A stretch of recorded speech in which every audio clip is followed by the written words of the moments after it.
fool, somebody taking a shot, trying to tell me what I am, trying to tell me what I'm not. I ain't hard to find, I ain't hiding away. Still they spend another evening with my name in their day. Funny thing is I got places to go, why they keep standing there hoping I move too slow? They think they're the battle, they ain't even close, just another thing moving around on the road. Every path got trouble, every climb got pain. I don't stop my journey just to argue in the rain. They keep making me the mission. I got bigger things to do, I was never chasing them, they've been chasing me through. Yeah, and come the experts with a lesson to teach, talking from the shore about a swim they never reached. Everybody got a theory, everybody got a plan, everybody knows the answer till it's time to take a stand. I keep seeing the same thing over and over again, people talking like judges while refusing to begin. And if you're hearing this and feeling called out to, maybe I'm not talking to them, maybe I'm talking to you.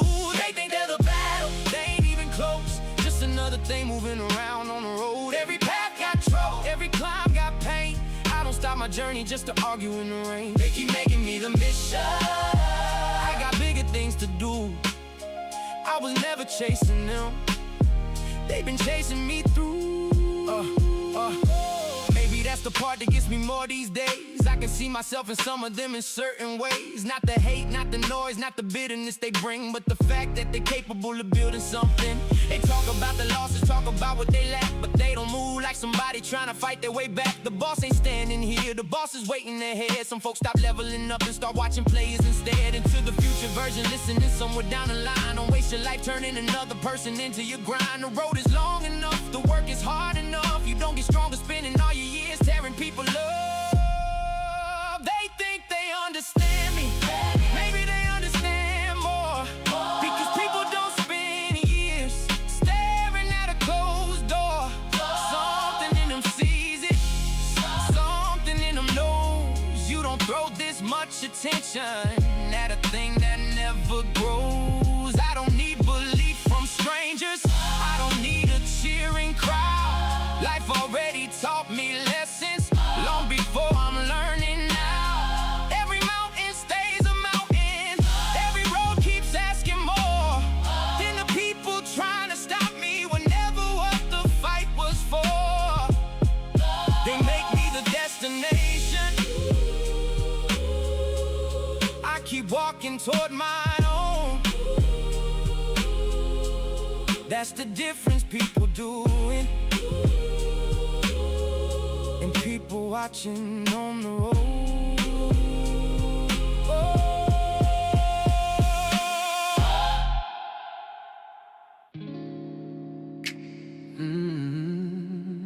Yeah,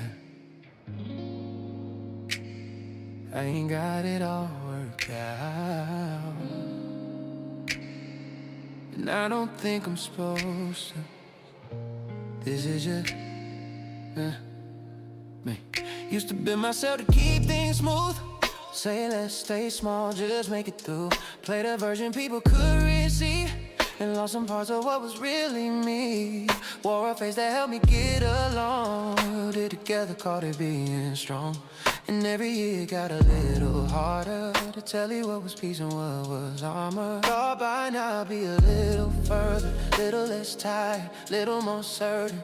But maybe growing ain't a clean straight line, maybe it's truth showing up over time. I am not every wrong turn, not every season that burn. I'm still learning, I'm still deep, still becoming who I can be.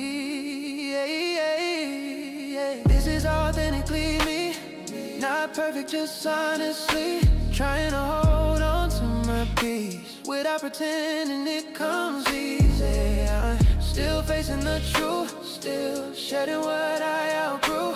And if all I do is stay real through the pressure, that's enough for me. Had to stop expecting people to see the way behind the calm.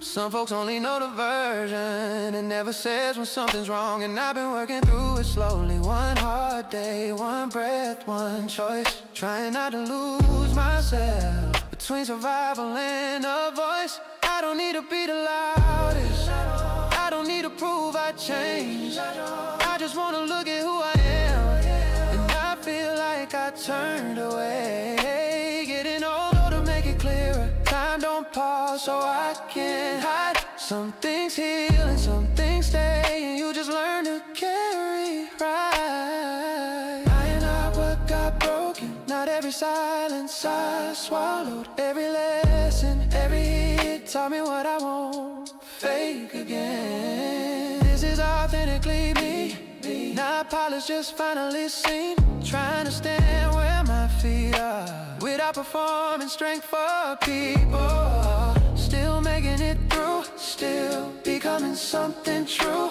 And if all I do is keep showing up real, that's enough for me. I forgive who I had to be when I ain't know another way. The one who kept it all inside and smiled just to get through days. I don't need to love every scar to admit that it's mine. I don't need to have all the answers to stop leaving myself behind. Now I see it's not glory, it's honesty, it's not right. It's choosing not to disappear in me. This is authentically me, a little worn, a little more clear now, where I thought I would be. Still I made it here. Head up, hard learning, some days strong, some days hurting. If I can keep growing without losing myself, yeah, that's enough.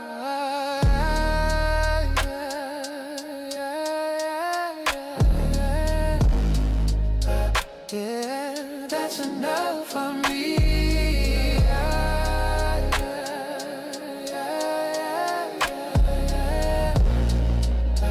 Yeah, that's enough for me.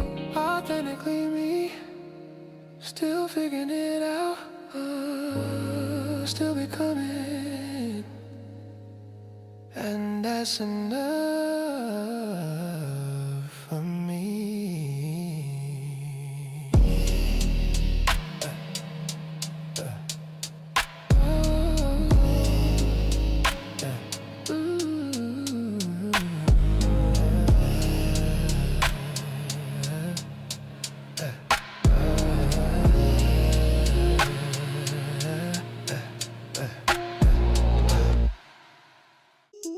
My mind is telling me no, but your authority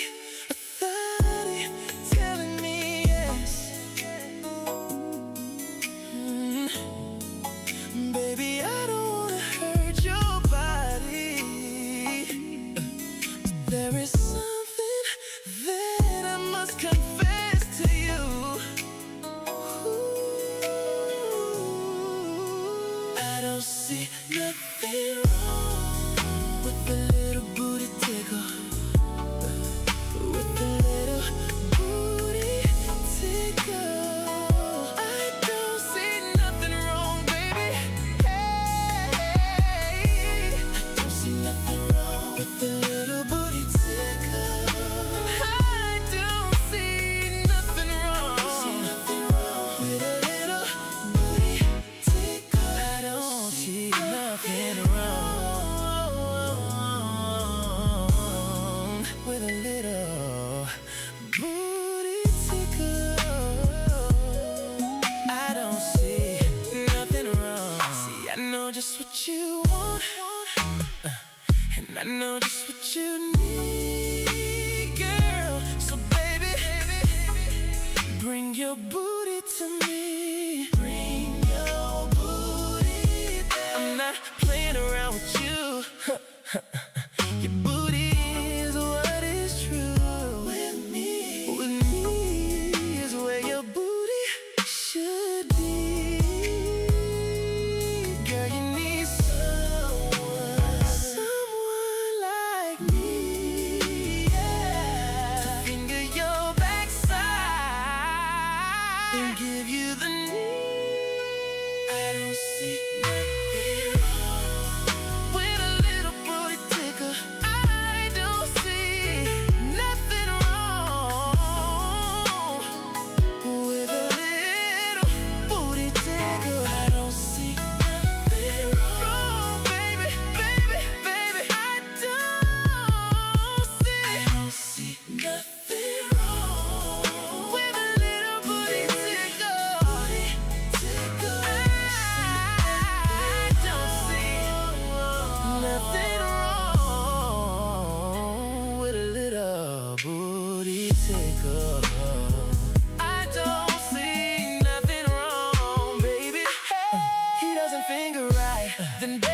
in the night. I thumb you like you need to be thumbed. Girl, come mess with me. No need to look no more, because we're making our own porn. You'll never get another like me. You'll never fuck another me. You need someone like me, yeah, to finger your backside constantly.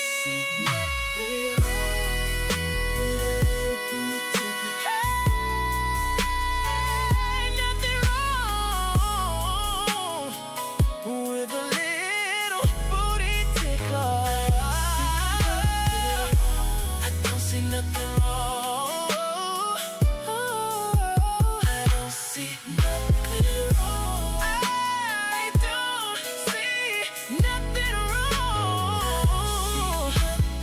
I don't see nothing wrong with the little booty tickle.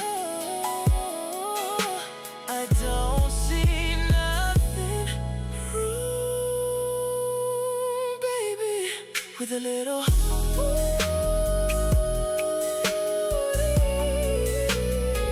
Alright.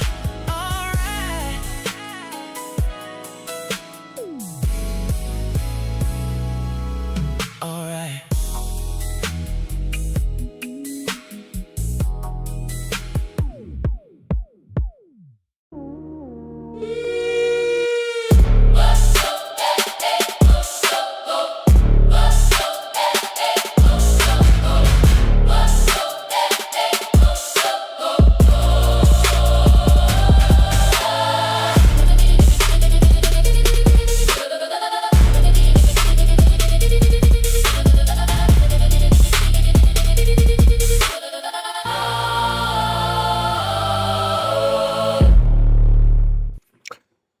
What's good, y'all? What is good? We are in it. We are in it for another stream. What's going on, y'all? Bit late. I had a lot of stuff I was doing, a lot of stuff I was working on, and then all of a sudden I was like, oh my God. Oh my God. Like, I didn't go live because I was just having a little bit too fun working on some projects. Some of you guys notice, some of you guys don't. It's okay either way. Anyway, we're having a little bit of a discussion today. We don't know how long it's gonna go because, quite frankly, I could long stroke you, or I can keep it nice and short. We'll see. We'll see. If you haven't actually noticed from the actual title that we have, we are pretty much going into how people pretty much are looking at us, right? We're all different people depending on where we are.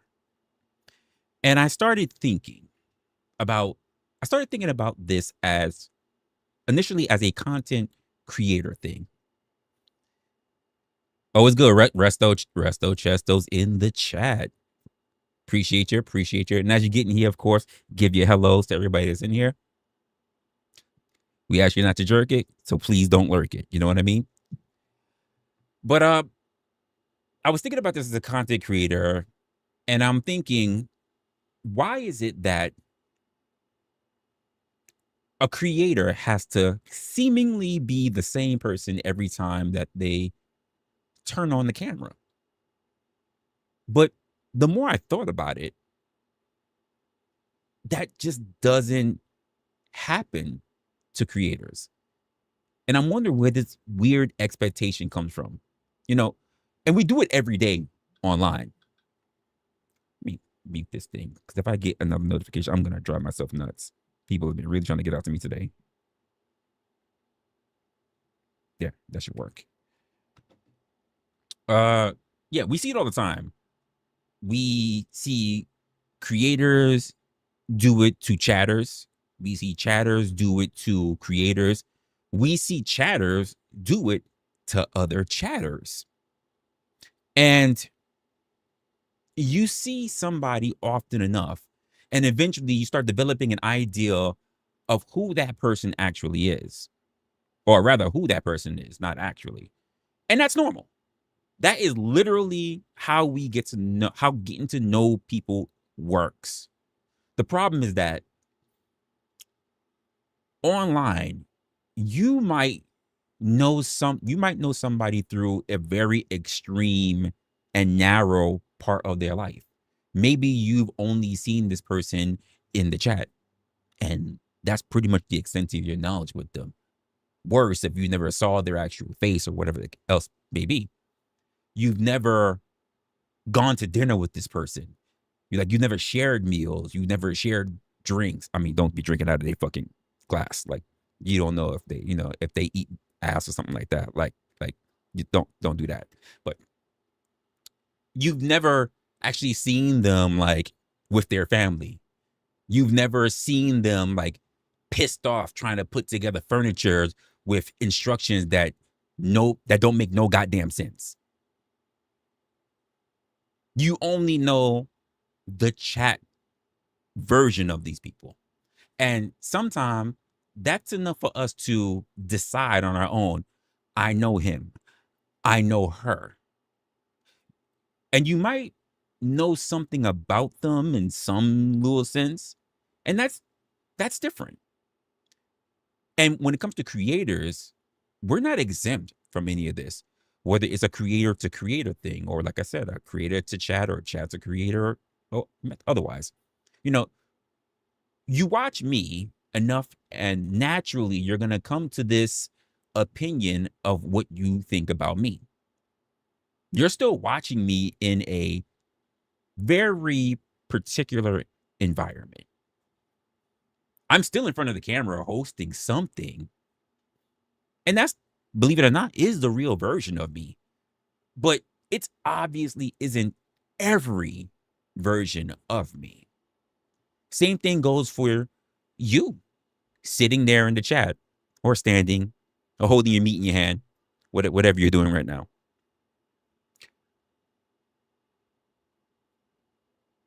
What you type here might really be you. It might. I have no reason to assume otherwise. But it isn't necessarily all of you either. And I want to start off by asking something to you guys in the chat.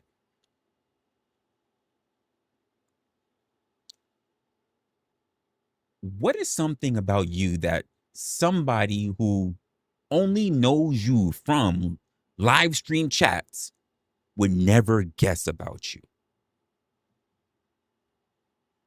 Think about that. Think about all the personas that people really have. Because you're going to tell me that people who just love to be up and troll all the time, that they do it in every facet of their life all day, especially when they're not online? If this is all you know that person for, then what are things that we don't know about them? What about the person that's always the good guy or the good gal and always being so nice and so pleasant? Do we want to believe that they're always like that? That they're always so accommodating and happy-go-lucky and always saying hi to everybody? Do you really know enough about them to say that you know this person? And what does that say about your creator? Are they all crash outs? Are they all calm? Or are they normal people who are just in curated and created environments? And then also, depending on how this creator is, have you projected onto them how they should actually be? Not based on anything that they said that they are, but based on how you perceive their position to be. Something to think about. But the question I really want you to focus on right now, because you guys are chatters sitting among each other as well. What is something that somebody who might feel like they know you from being on live stream chats, who see you as a regular in chats, would never guess about you? Some of you might be saying that you're a freaking serial killer. Like, who knows? I don't think anyone's going to really find out either, until they go to one of these debate cons, right? That's a possibility, I guess. I guess someone's YouTube account is going to go dwindling after that. I kid.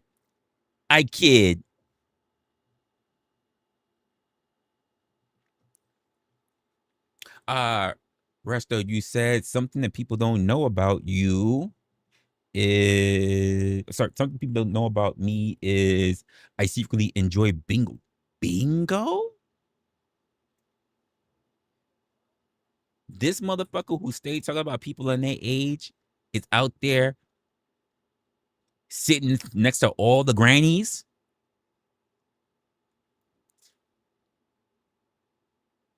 Wouldn't have guessed that. I would not have guessed that.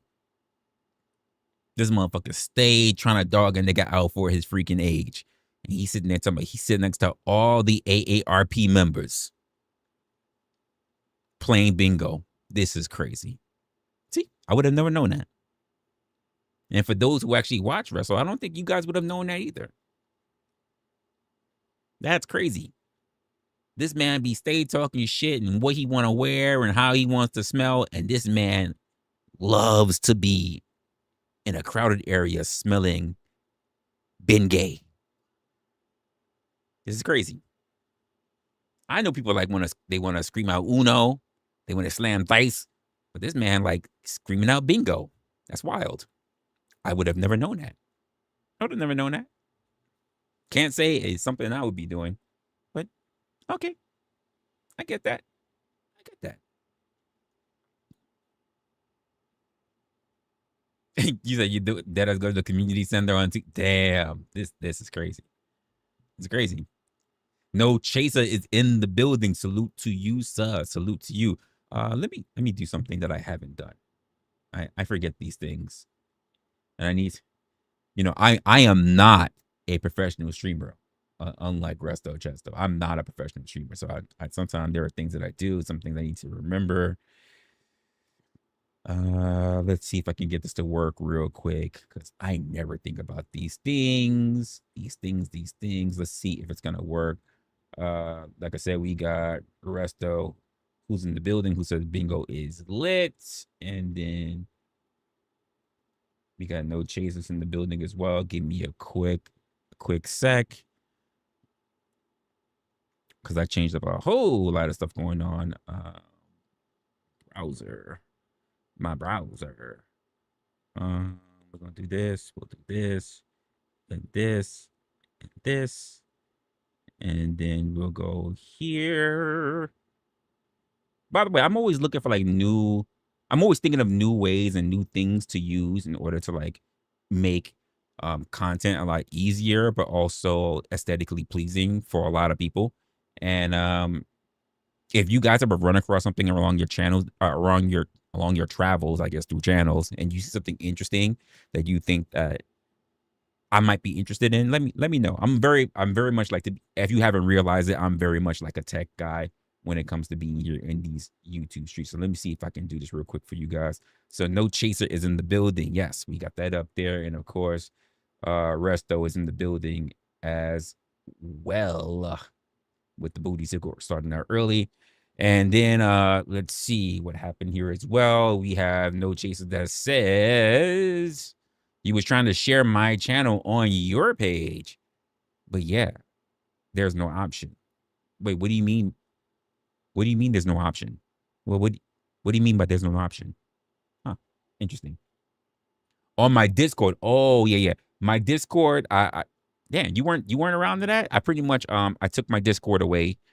I took my Discord away because I wasn't really doing much with it, and I can't really say that we have we have a big enough community too that I am very proficient enough at Discord. And as busy as I am, anyone who knows me, even talking on Discord, I'm barely on Discord. I am barely on Discord. I literally did I talked about it in a couple of streams, but I also did a short on it to let people know, a short video.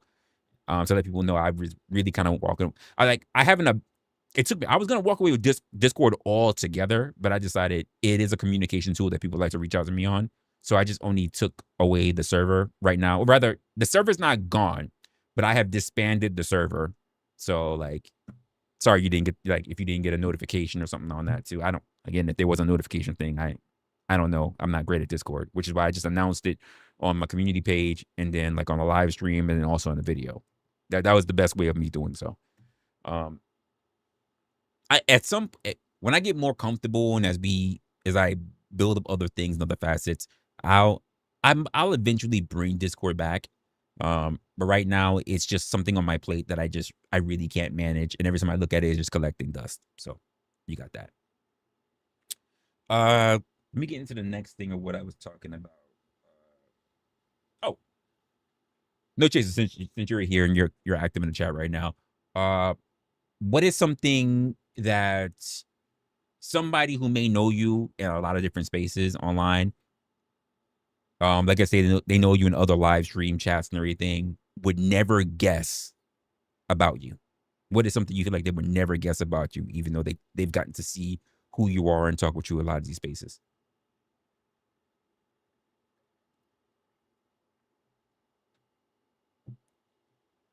My man said PlayStation Discord. Jesus Christ.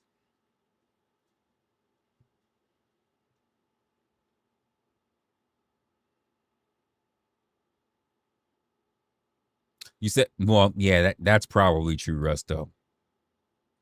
There's no skill involved, but let's be honest. Bingo feels like scratching a lottery ticket. The chances of you actually getting something good is very slim as well. Don't tell me the price is really good, but the only thing I can get back is like $2. Like I'm not. I mean, if you break even, I guess on a scratchy, but like that's not the whole purpose. Like you go big or go home. You going for the big bucks or not? So that's just the way how I look at it. I think that we. What am I thinking about? I think that we, pretty much. You said, I'm into cars, but not today. Oh, not today. Oh, so you like old cars? You like older cars? Okay, yeah. I can respect that. Yeah, the newer cars are not really in the greatest effect, especially because like now they want to do all this haywire shit and basically cut your fucking cars off and put your car on a fucking subscription. Like I don't. That shit is crazy, but I can get that. And if you haven't really took a look at what we're basically talking about today, No Chaser, which I'm pretty sure you already saw the title, but it's like, why do we expect people online to pretty much stay the same? I think it's really, really weird. I think that we turn people into characters. And I think you guys have heard me say that a lot. To the point where we don't look at each other as living, breathing people who actually have problems, families, all that other stuff. And I think that's a shame because as much as people say that they want to watch a creator for authenticity, right? You know, authenticity. The way that the way that a lot of people behave and how they treat creators would say the opposite. You hear people talk about the algorithm and say that people want people who are authentic, to the point where there are so many people that would rather get their news from content creators rather than get it from mainstream media because they say they like the authenticity of the person's character. But I think because there is this parasocial relationship of getting to know said creator to a bit of degree, there's a lot of chastising of that person. It's hard for you to chastise really a news anchor that you really don't know shit about, regardless of how many weeks that you see them. And again, that's just my thoughts on that. I think online, being familiar with people online does something that's very, very interesting. You know, people turn into characters, or worse, people only look at you as a character. So here's a great example of someone who immediately would turn you into a character, and I still don't understand what it means. I just know I know it is a term used on people, but to this day, I just know it's negative, but I still don't know what the fuck it means. Law cow. I understand law and I understand what a cow is.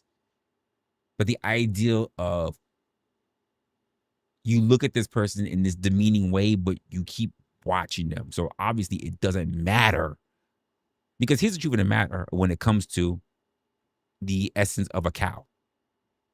It's more valuable than you are.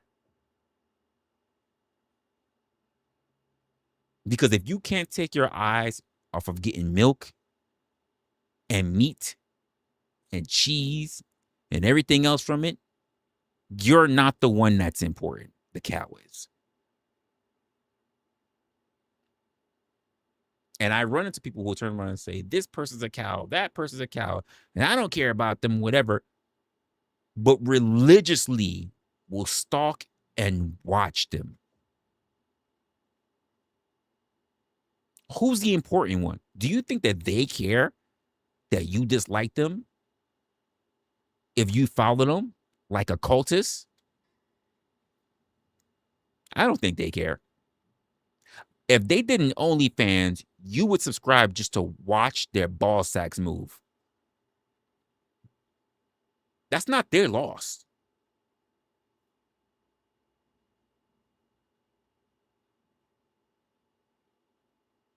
I won't apologize to that, because some of you motherfuckers will chase a motherfucker everywhere.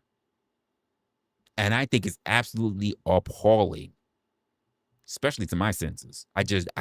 That's where I think comprehension fails, cognition fails.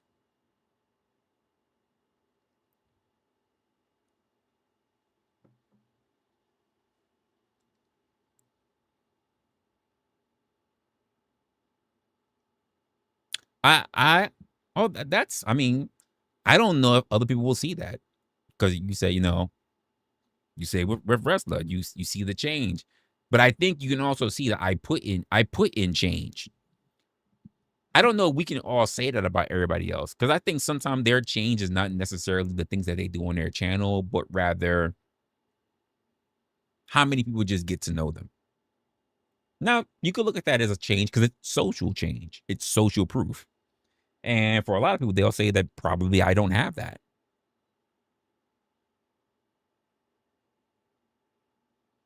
What? Sabu? Sabat? What? What? What's good, sir? So I'm not really too sure about that. But all I know is that when the things that I see, and I'm finding myself that I don't do this. So I'm wondering, why so many people slowly turn into a character as a content creator or as an influencer, as I like to put them, or why other people turn you into a character. And I think initially it's not intentional. I don't think it is. I don't mean somebody is pretending. Like, I mean, in your head, you've got this weird, I'll just say it, funny chatter.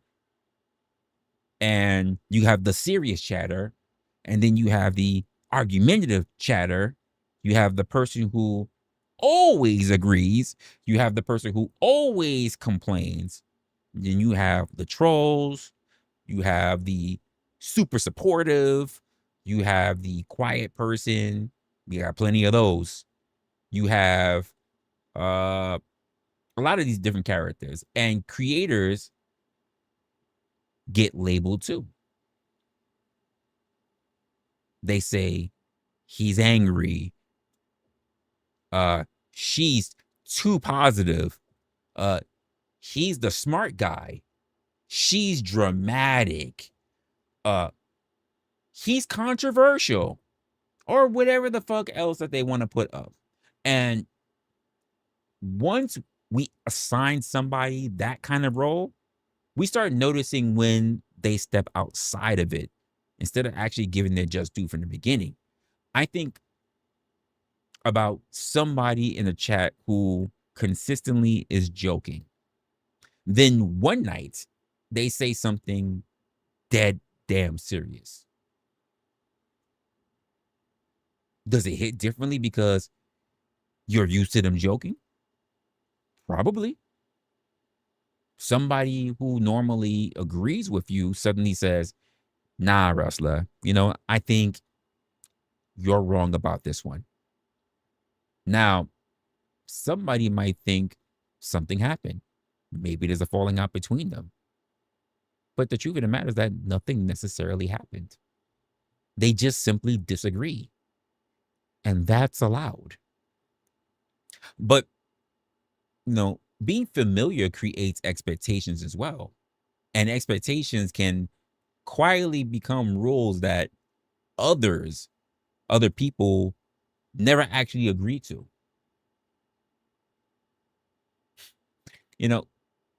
I think it's funny. Yesterday, right? Yesterday, you're supposed to be entertaining to me today. And then you're not as supportive or you're not as entertaining as you was last week.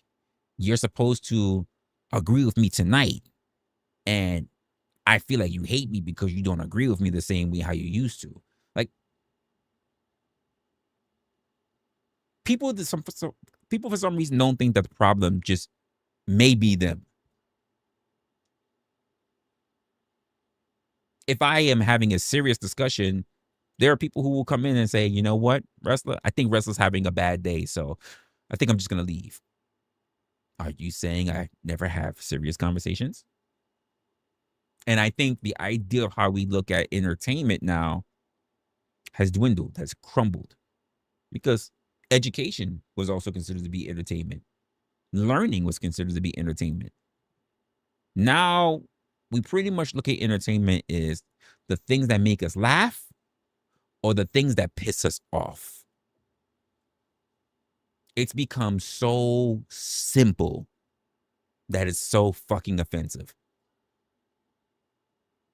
We only went from one or the other, black or white, Democrat or Republican, still Pepsi or Coke. When the truth of the matter is that we all have multi-sides to us. We all have duality. People will say you've always been nice. So, Resla, why did you tell somebody to go fuck off? And I'm going, well, because apparently they felt like, or I felt like telling somebody to go fuck off that day because maybe they just crossed a line with me. Why do you feel like I couldn't be able to do that? Because that is a possibility. People have ranges. And I think we need to look at the fact that context changes people. This is the part that I don't think that we really consider enough. As we say, context matters. I'm not exactly the same person, or rather, I'm not exactly the same person with everyone that I'm around. And by the way, neither are you. And I don't think that's automatically like dishonesty. There are friends that you probably joke around with, and there are conversations that you have with certain people that you would have that you wouldn't have with somebody else. Your behavior at somebody's funeral probably shouldn't be identical to the behavior that you have at someone's birthday party. Let's put it that way. And by the way, if it is, depending on the direction that we're going here, we may have to have another problem that's on our hands. Like, the context changes what comes out of you. Online has context too. Somebody might act completely different within the chat, within my chat or anyone else's chat, differently than they do anywhere else, probably even on their own channels if they have a channel. And people immediately want to know, yo, which is the real person? Well, maybe you're asking the wrong question. Maybe both these people are the real people. maybe you do get a serious wrestler, maybe you get a relaxed wrestler, and maybe you do get a goofy wrestler. Maybe they're all the same human being. The question is, why did you split them? Why did you not believe that they were nuanced in the first place? Because if one person only maintained one standard, would you not call them fake? Wouldn't you go out of your way to try to get them off that square? Yeah, they're called code switching. But wouldn't you try to get them out this? If you met someone who's always calm all the time, wouldn't you do your damnedest to try to piss them off just to see them pissed? And I've seen this in offices. I've seen the happy-go-lucky woman who keeps her fucking head up high and she's always encouraging everything. And I've seen the coworker that's just like, why the fuck is this bitch always goddamn happy? And they're going through shit too. They just choose not to display it, or they choose to see things differently. I've said this story before. There's the coworker who has always been like very happy-go-lucky, and then there's a woman that just really can't stand her. And then the one time she caught this woman crying in the bathroom, she was so happy to walk out and tell everybody that she saw this woman upset. But when the woman came out the bathroom, she just was like, wiped it all away, and she started acting all positive again. Now, I had to have a conversation with her because I was like, hey, I heard that you might have been upset about something. And when she broke it down, she said that her daughter was in a terrible car accident and she wasn't going to make it. Her daughter's awake, everything, but she's not going to make it. You would think people would be devastating. When the woman heard it, she was like, she felt like a piece of shit. I was like, so how can you keep walking around so positive? And what she said was like, because she could have just been taken away from me altogether. And I know I have very little time with her, but I'm so grateful for all the time that I have left.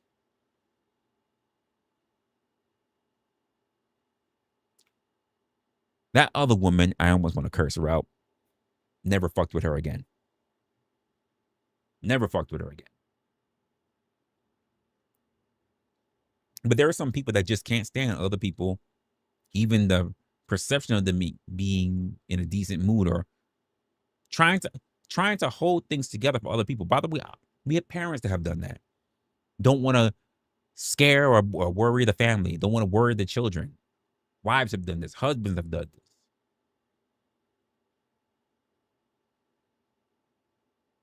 And by the way, that's also part of their character. They're not being fake. Because they're also being considerate of others. So maybe you're asking the wrong question. Maybe all those different parts that you're getting are actually part of somebody. And maybe you just don't need to know everything about everybody. Maybe you're too motherfucking nosy. How about that? Maybe this environment brings something out of them that other environments do not. Is that a bad thing? Now, obviously, people can be fake. Let's not get that twisted. I'm not saying that everybody is authentic everywhere that they go. I am not going to say that at all. People absolutely lie. They absolutely manipulate. People change their behavior because they're trying to get something out of somebody. That shit is real. But simply behaving differently isn't proof of that. You need more than that. I mean, well, you weren't acting like this when you were over there. And it's like, okay, and were they discussing the same thing as you? Were they hanging around the same people as you? Did something happened between then and now. Maybe they changed their mind. Like, there are about 15 steps that we can skip before deciding that someone is fucking fake.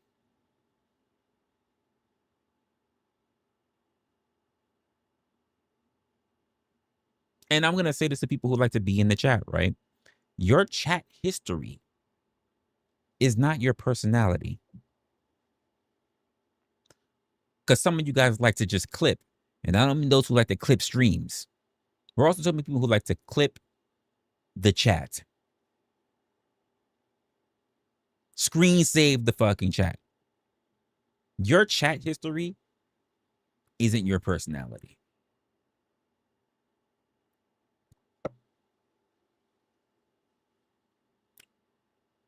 The weird part, somebody could probably go through a whole bunch of chat history and create an entire psychological profile of you. And they probably be very confidently wrong about half the shit that they believe to have dug up about you. Because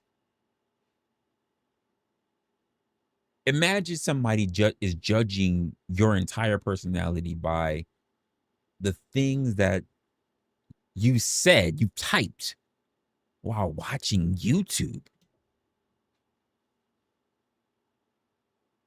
Think about some of the shit that you actually typed. Like, now imagine that being submitted into evidence.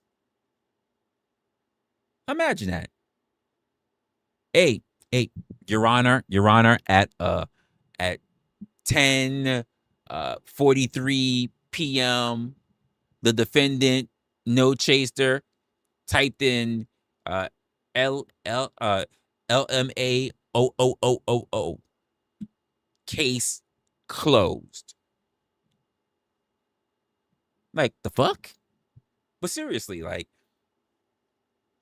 we give individual comments enormous meaning because, to be honest, that's all you got.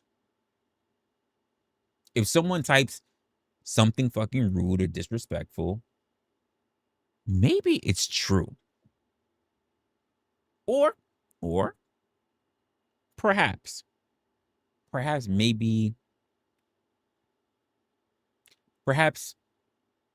they said something that was just actually rude, and you don't need to actually take it to heart because you really don't know these people and they really don't know you.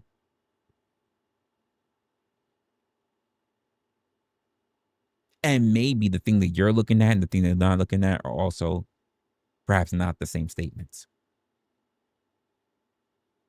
We see it all the time. Whether you see it in the chat or whether you see it on a panel, people make shit up and hear things that weren't even interpreted. If someone says something intelligent, that doesn't mean that they're fucking brilliant. They just said something intelligent. If someone says something stupid, congratulations. They have joined every human being who's ever lived and said something fucking stupid. But online,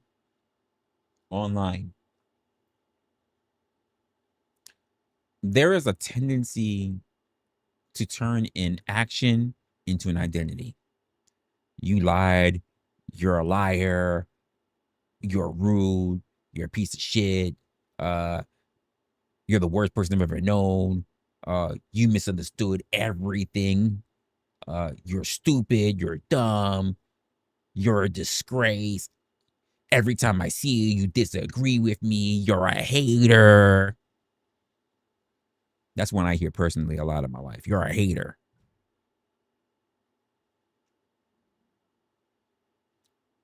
Everything becomes permanent incredibly fast. And I think That's partly because online we're dealing with such limited information, despite all that we see. We fill in, well, rather, we fill in the missing pieces ourselves because that's what our brains are designed to do.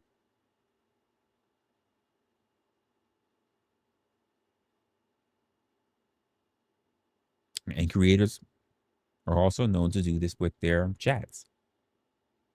Creators can especially be guilty of this because after you've been streaming long enough, right? You start recognizing names. You begin to recognize names. You know who comes in, you know how certain people usually behave. And without realizing it, you can start expecting them to maintain that particular relationship with you.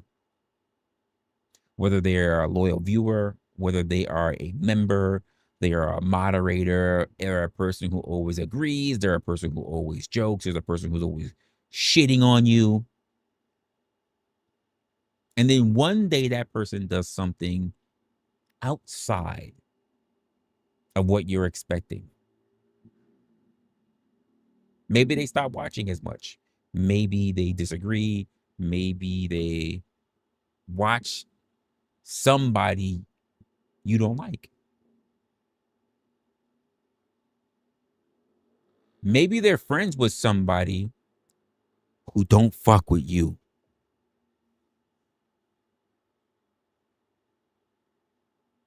And creators can start to feel like,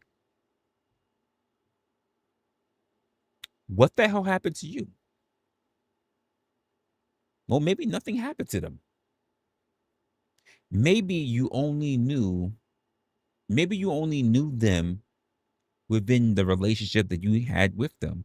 You can't determine the relationship that they have with other people.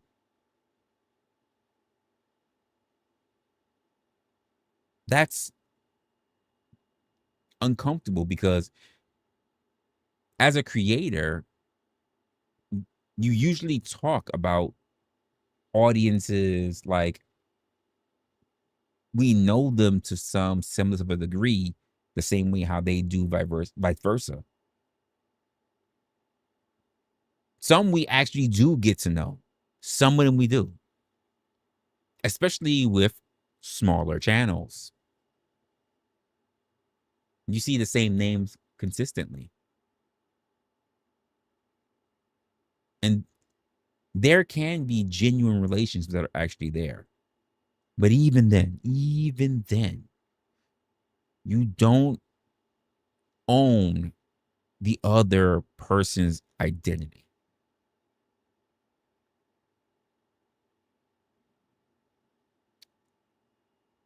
Someone supporting my channel doesn't mean that they became a Resla character. Even though there might be other people who are also projecting that onto them. They've got an entire life happening when the stream ends. Hopefully. Like, hopefully they do. Like,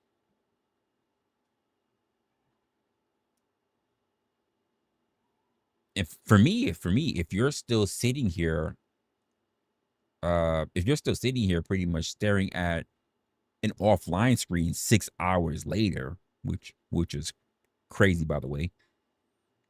Crazy. I think we've got some shit to discuss.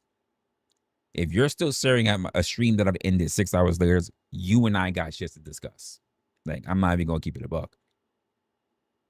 But I think you understand what I mean.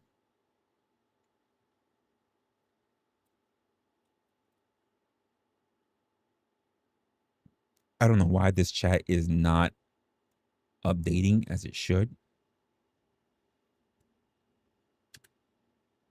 Let me try this.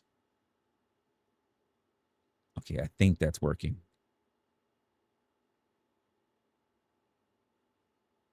I'm aware that they can look at the chat history. Well, there are people who, by the way, who take screenshots all the way, or people who like never get rid of their chats on their live stream so that people can just always go back and take a look.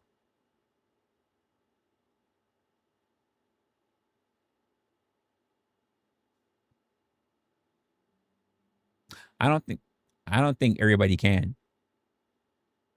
I think a lot of people look at what I talk about and they just naturally believe that because of their own preconceived notions that somebody's being aggressive or whatever because they have conformed to that.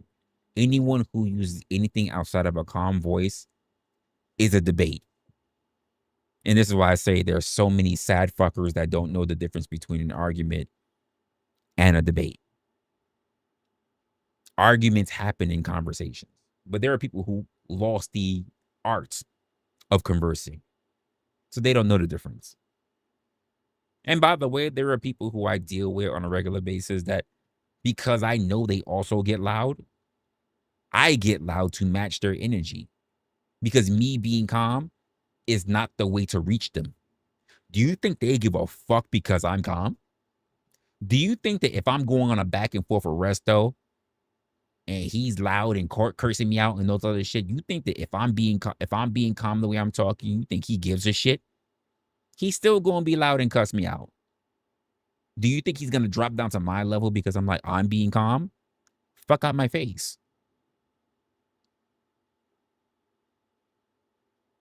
But he's more likely to hear me if I match his energy.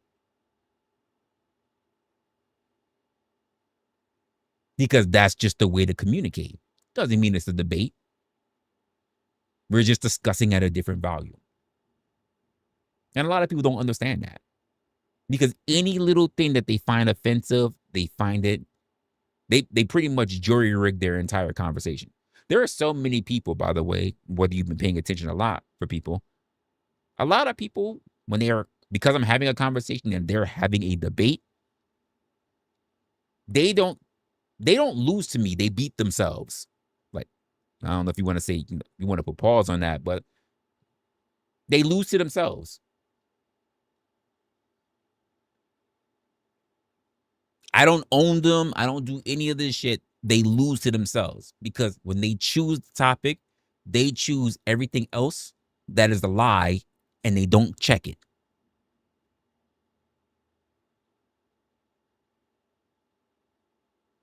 And by the way, here's another thing, like, because I get called a master manipulator. Sometimes you have to match somebody's energy in order to reach them, but also sometimes you have to match somebody's energy so that they don't know what the fuck you're thinking.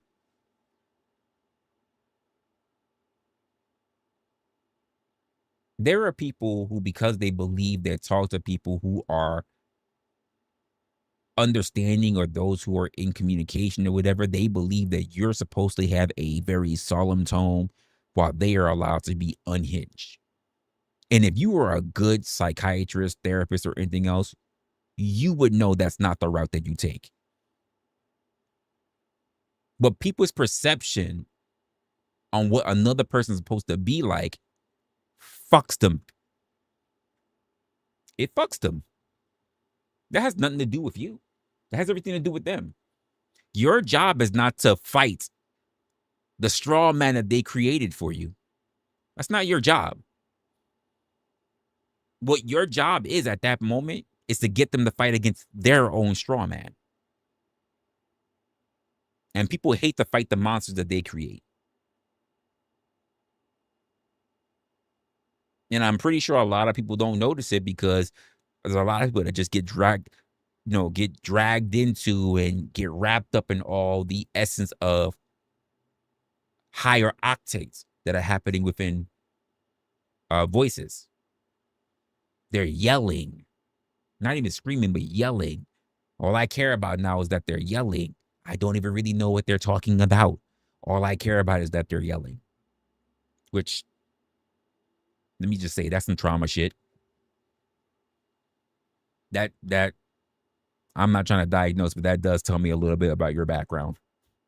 Not gonna lie.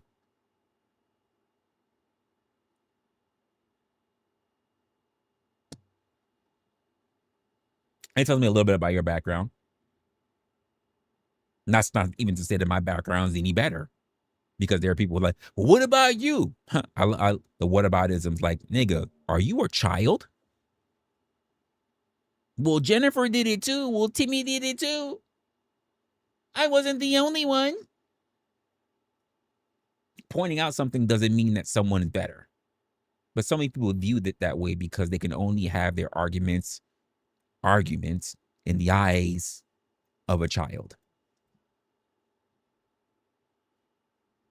Well, I don't even mean the what about me. It's the what about you. To me, anyone who starts up with who gets into the what about you shit, you already lost.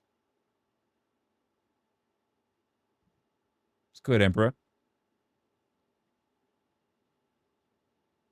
If we're having a conversation and I mention something that is to the point, that may even be factual, and you will, what about you with it? You already lost.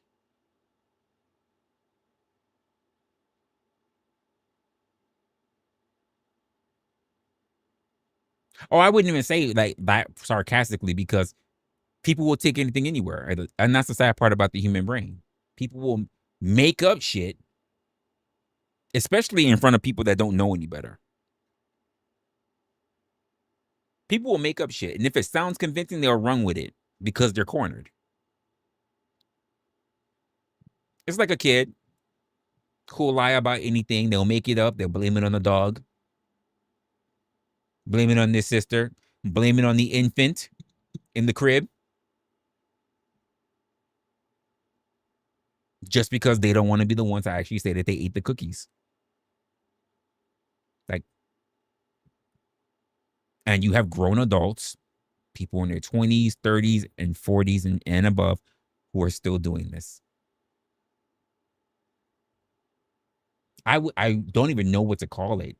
I don't even know what, like, because again, I'm not a professional, so I don't even know what to call it, like, because it's not like Arrested Development, but like somewhere along the way they got into something and they were told that they were right, and for some reason after that somebody said that they were smart because they actually got away with something, or they actually did something properly one time, and now all of a sudden they've been holding that badge to them. It's like, look at me, I'm smart, I got a trophy that day, and now I think I can take on everybody else. And I'm like, nigga, are you serious right now?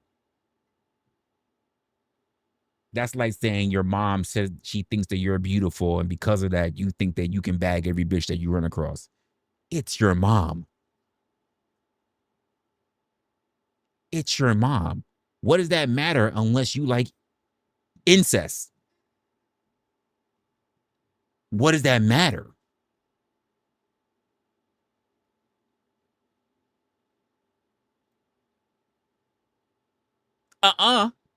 Jennifer tried to say that I'm ugly. And she's like, she tried to say you're ugly? Well, that's not true. That's what I told her, Mom. You think, because you told me I'm beautiful. You are beautiful. Yeah. So what you told Jennifer? I told her that she's ugly. Oh, really? Like, okay. Yeah, that's right, baby. You tell her she's ugly and you're handsome. I know, Mom, because you tell me all the time that I'm handsome. And you, delusion. Fucking delusion.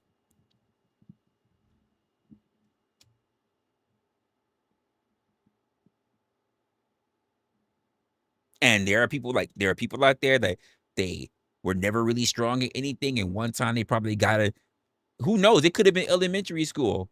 You know, like, I think you're stupid. Well, I think you're stupid. Well, I think you're a doo-doo head. Well, you know what? Well, that's why your mama's fat. Never seen the kid's mama, by the way. And the kid goes, and they run away. Look, and they're like, oh, you said mother is fat. And now this motherfucker went from elementary school to junior high school to fucking high school, going into fucking college, thinking like he can fucking debate with everybody. Because of a nigga on the playground that he said his mother's fat that he never saw. Worse. Because that's just the lucky ones. Talk about the ones that never had any intellect at all. That the only way they won was through talking shit. That's why your mom's a crackhead, your dad never was there, da da da da da da. Ain't got nothing to do with the argument. Just talk shit until the person gives up. And they think, I'm the man. Proved absolutely nothing. And this is their strategy throughout life.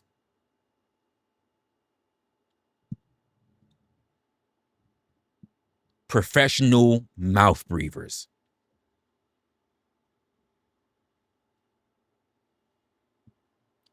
You know what? I should be careful. I might be offending some people in here. Some of y'all might be professional mouth breathers. I said what I said. I'm not going to take it back. But, some of y'all might be getting offended right now. That sounded like me. That was me. I couldn't really defend myself on the playground or in the school. So I just talk shit about their mom and their dad and their sister. And that's how I always won. So, fuck you, Resla. Like, okay. And by the way, most of you guys who came through that situation, you're the trolls that we see today. Not because of anything that you guys said that was important, but because it's your only strategy to fight.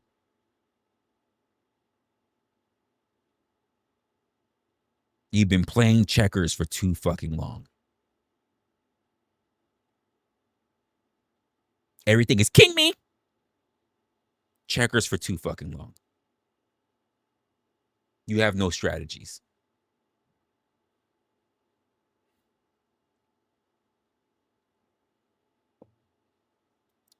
Can't climb to support your own weight, but you can double dutch and play hopscotch like a motherfucker.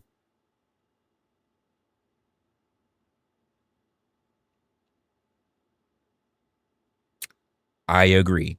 You're absolutely right. It is a confidence over competence thing. You're absolutely correct.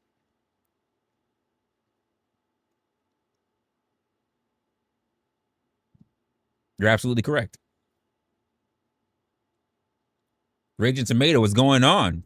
Oh, no, the Raging Rooster. Nigga, Rooster. Keep changing up your goddamn name. That was crazy. Now it's the Raging Rooster.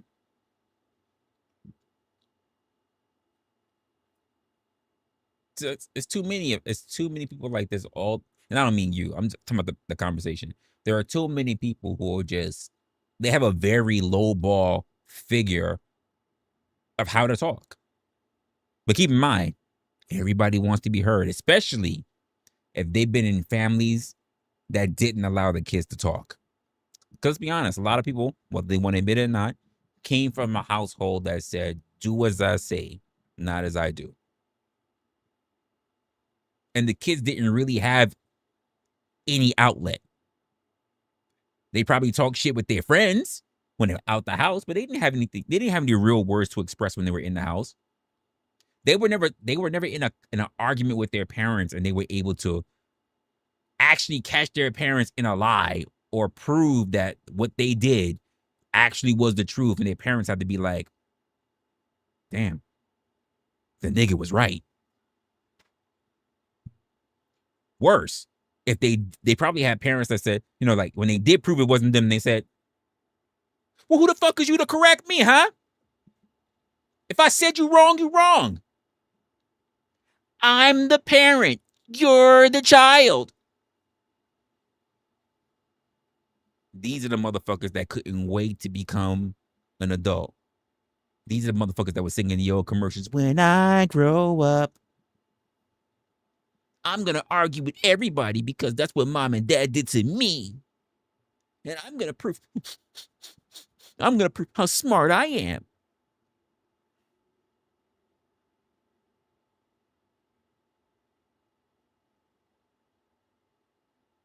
And we have a lot of, honestly, grown children.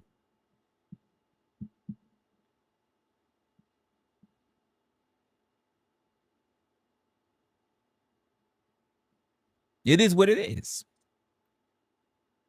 It is what it is. I find it almost sickening when someone says like, Resla, you think you're so smart. I just go, actually, I don't. Oh, that's right, because you're stupid. You just said, I think I'm so smart. But you didn't actually say that I'm smart, but then you said stupid. You understand how weird this sounds? I already said I don't think I'm too smart because I'm wise enough to know that there's always someone who's going to be wiser than me. And then your best comeback was to insult. Rather than saying, you know what? It's okay. I don't know everything either. You know, humility. Just a little bit of humility, you know? People don't get it though.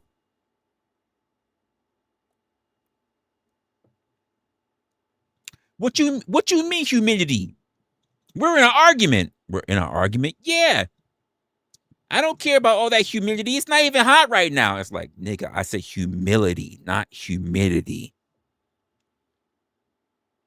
You know what? You know what? You're right. You're so much smarter than me. You can have that. You can keep that. I can't touch you, boy. You are running in the 90s. I can't touch you. You're hot. Can't touch you.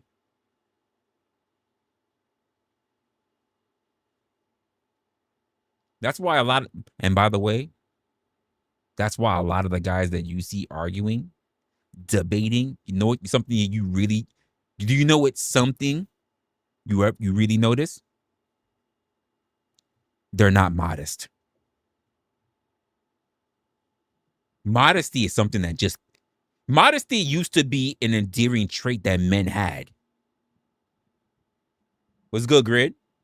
Like, modesty used to be a thing like we had. And for some reason, modesty is a thing that's just practically disappeared. Oh my gosh, thank you for helping me. Hardly worth mentioning. Just not even worth mentioning. You have at it. No, I must help you. No, don't worry about it. I was just walking by. It's all good. You don't really get that now. Now it's like, yeah, should be thanking me. If I didn't come by, yeah, you was gonna be stranding the motherfucker, right? Yeah. Yeah. You look up to me, you worship me. It's like, bruh.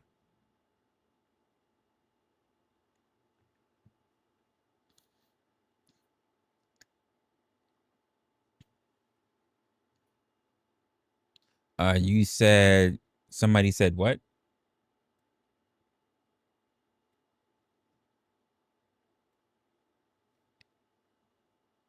Somebody told me I'm bigger than you and I'm stronger than you and taller than you. I'm like, cool. Okay. Right. Sure. Fine. Whatever. Fuck that mean to me. It also means you're slower than me.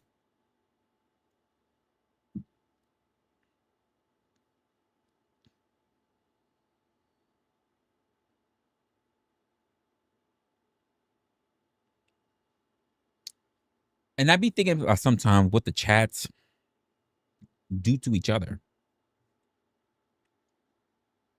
I think this might actually,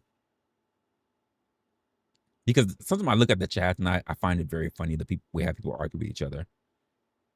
The chat loves to argue with people more on panels, right? But the way how they argue with each other is also kind of funny.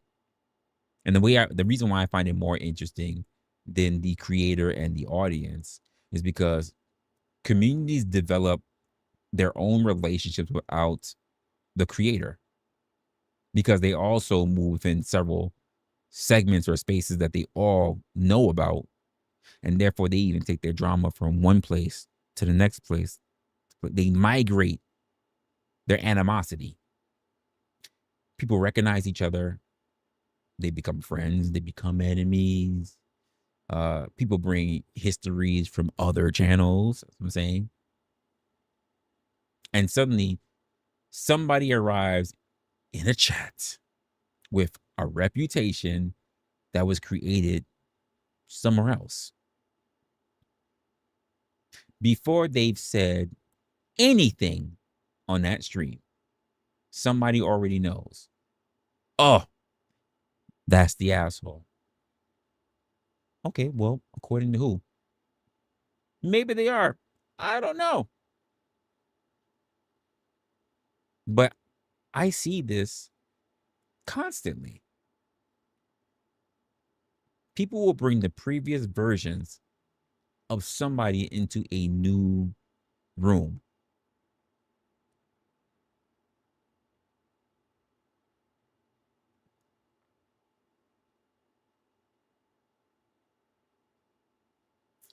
Grid, I think everybody is naturally an asshole. I don't think anyone is just naturally good, and I don't think anyone is naturally evil. I think we are a big mixture. So now you may lean more into one or the other depending on what you think is more beneficial, but usually you have to do way more effort in order to be good. I'm just going to be honest with you. There are some people that are innately like it's just easier for them to do good shit, but I think for the average person, they have to really work at it. Because most people are trying to get away with shit. And it leads down a very bad road. So you have to really work at being a decent person. When people look at me and they say like, oh, Resla, I think you're a good guy. I go, I am not a good guy. I'm striving every day just to be decent. Good is not a part of my nature. I'm not horrible, but Jesus Christ, like I struggle. So usually I am an asshole. Which is funny enough because people are like, oh, I don't think you're an asshole. I'm like, I try very hard. Just to be decent. Not to be good. Being good does not help me. It does not help me. I think if someone has repeatedly behaved in a way that basically, or rather in a particular way, history matters. And let's just be honest, if we see somebody who is on a regular basis being good, someone looked at as weakness. Someone looked at them to fuck them over. I said it even earlier, you weren't here, Grit. But like, if someone sees that you're constantly a good person, whatever, it's like they go out of their way to make your day bad because they just want to know what it's like when you are in a negative space.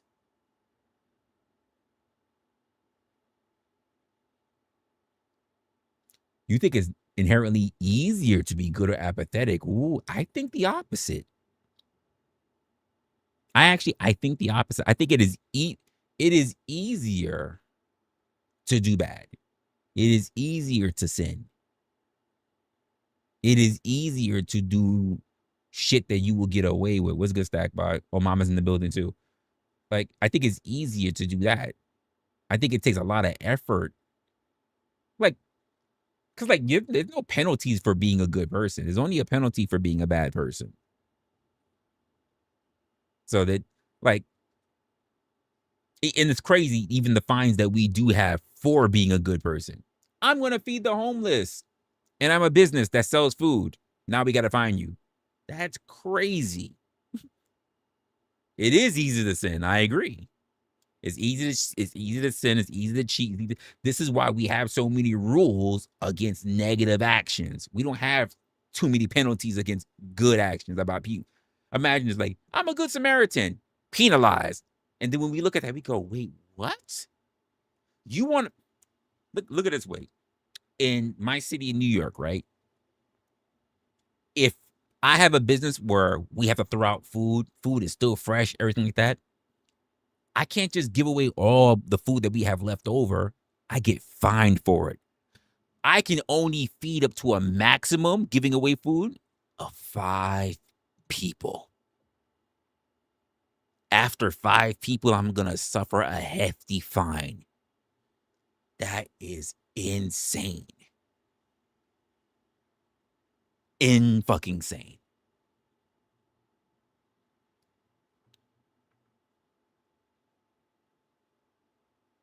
You don't want people to go hungry. And you're fine. You're penalized for it. You're not penalized. I mean, keep in mind, it has to hurt your pockets. You're not going to go to jail. But this is why it's so easy to just steal the shit. And sometimes you got to ruin yourself as a good person because those naturally good people, I just want to feed these other people. And now you got to sit there. You got to lower yourself to be practically a criminal and say, I'm going to leave this food out here. Don't you take it. Don't you. I already fed 5 of you. Don't you take it. I'm not even going to tie the bag tight. Don't you fucking take it.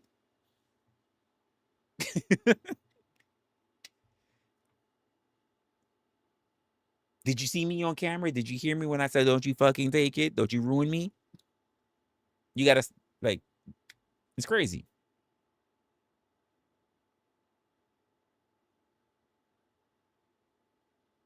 Yeah, I agree. People will put more effort into that because they want to do that. Well, dumpster diving is a whole other thing. That's a whole other thing. And I've seen different type of dumpsters.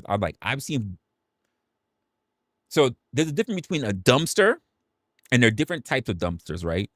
And I've seen people crawl into compactors. I'm like, you're trying to die. You are going to die if someone turns that shit on. I've seen people climb into compactors, and I'm like, you're crazy. Absolutely insane.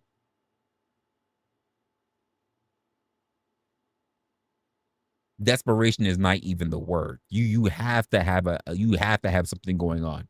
You climb into a fucking compactor.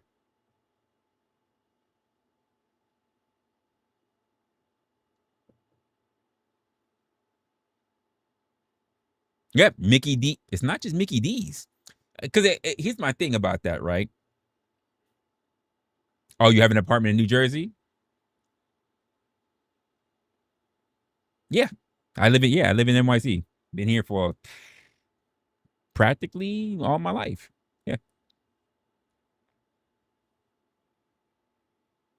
Keep in mind, Mama, you said the Mickey D's, right? Because they but keeping this stuff is mostly frozen, and then whatever the stuff they had used for that day has got to go. But imagine restaurants, though. Don't listen to this ninja. He's just mad that he could never actually move south into the city. He had to stay up with sniffing fucking like deer nuts and shit like that. So don't ever worry about him. Don't you worry about him. Squirrel and deer nuts. It's okay. It's all right. One of the dudes that like rat bark around himself and smear himself and then walk around and wonder why all the flies is hanging around them. Don't you worry about him.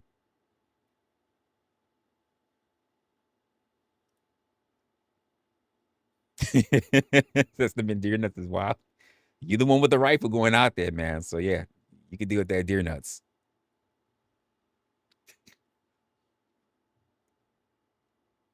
Talking to chipmunks and shit.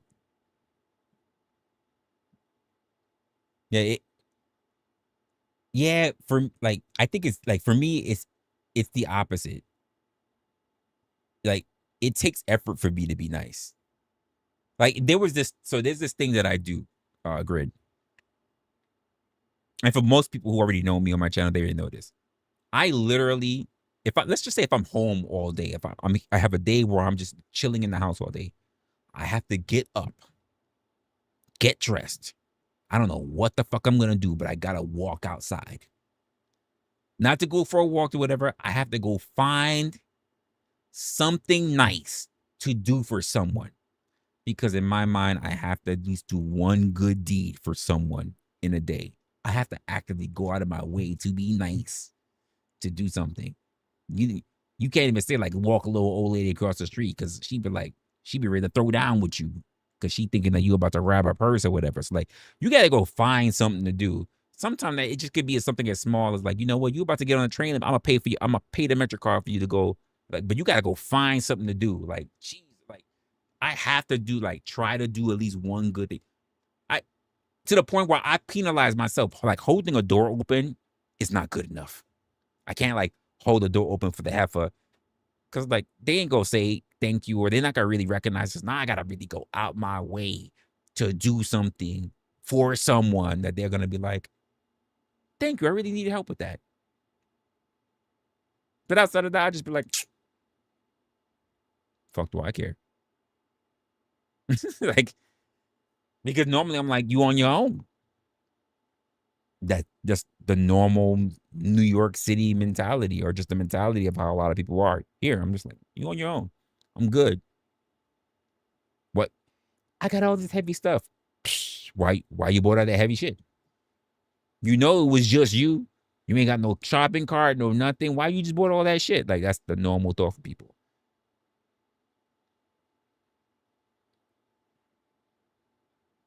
You're right. It does take effort to be empathetic. It really does.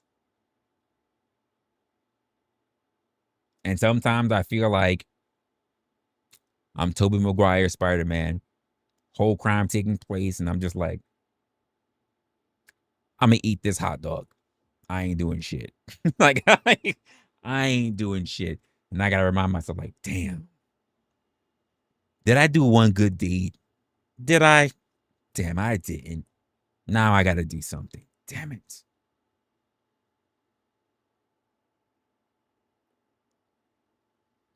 One day, and this was last year, during Christmas season, shoplifter tried to run out with a bunch of stuff at a store. The motherfucker had a good lead, like away from like the security that was there. And I just looked at him and I was just like, damn, he gonna make it out. And I looked and I was like, I was already thinking to myself, did I do a good deed for today? Fuck. And I waited. He got so close and I speared the shit out of him. I did. I waited till he got close and I just, bow, and I hit him shoulder hard, like and I mean, I knocked the clothes and everything out of his fucking hand. And they were like, oh my God, thank you. Da, da, da. And they already, I had him subdued, had him in the arm. Like, I was reaching back like I had cuffs. I was like, oh, nope, I ain't got cuffs. And I'm just in there going, I shouldn't have done this. I shouldn't have done this. I shouldn't have helped out the store. Not because I care about their profits or anything, or I care about what they're on the clock. I'm not. I put myself as a civilian in harm's way off the clock for a company I don't even fucking care about. Simply because in my mind, I thought, did I do a good deed today? And then after all that, I was sitting there negotiating with myself. Well, because I did a good deed today by catching this guy who was stealing, right? Does that mean I can let myself off from doing good deeds for like the next 2 days? Like, I'm already negotiating with myself, which means that naturally I don't like to do good things to people, for people. I'm like, damn, I gotta really work at this. I don't know what's going on. I don't know. I need a revelation or something, like, but doing things normally for people is just, nope. And I mean, for me, it has to be like somewhat significant.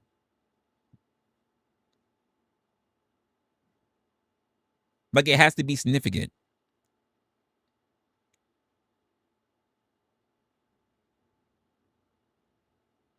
Outside of that, I'm not really gonna do it. And I think this is the part of the thing that I be looking at with a lot of people. Even like I said, when it comes to people that we have in our communities, in our chats, and people that follow us and have conversations, because like they don't really know each other. But I also think it's because a lot of people don't pretend to be who they are. They want to be someone different, but at the same time, they'll also prescribe that onto other people who are above or below them in the chat, and also the people that they see on panels or the host or whatever. And I find that highly interesting, just how people's brains move that way. Because even the people that swear that they're the biggest trolls, they're not that on a regular basis. So it's like, why do you pretend to do that when you're online? Why does the name No Chaser, right, put a fucking cape on you and now you can start acting a fool, let's just say?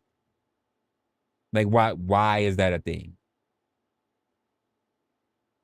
Like, why is that a thing? Why is that a superpower? I find it interesting.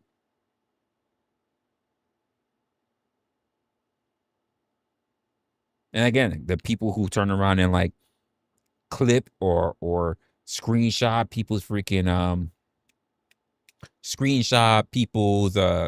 conversations and chats, and I'm like, you guys are fucking weirdos. Like, weirdos. What? Why does that matter so much to you? If someone has, like I said, has a particular behavior or repeated behavior, who are you to start cataloging someone else's history like that? Especially if they haven't done something very specific to you. Now, I'm not suggesting that everybody gets amnesia every time like they enter into a live stream. I would never suggest that, because I say it all the time, patterns matter. Patterns do matter. But patterns are different from refusing to accept new information. I have decided who you are, and there's nothing that you can do about it. And I just think that's a very bad mindset to actually have. How did you decide that there's nothing they can do about it? The same way how you decided that that's who they are, that they can't change, that maybe you just got the wrong information, that maybe you're the one that's in the wrong. Now, I'm not even going to bother observing you anymore, because I already got everything I need to know about you. I'm like, I don't think you know everything about me. Like, no, I'm confirming for myself. Like, who said that you have the greatest information that you think properly? And I think that's the part that gets very interesting to me.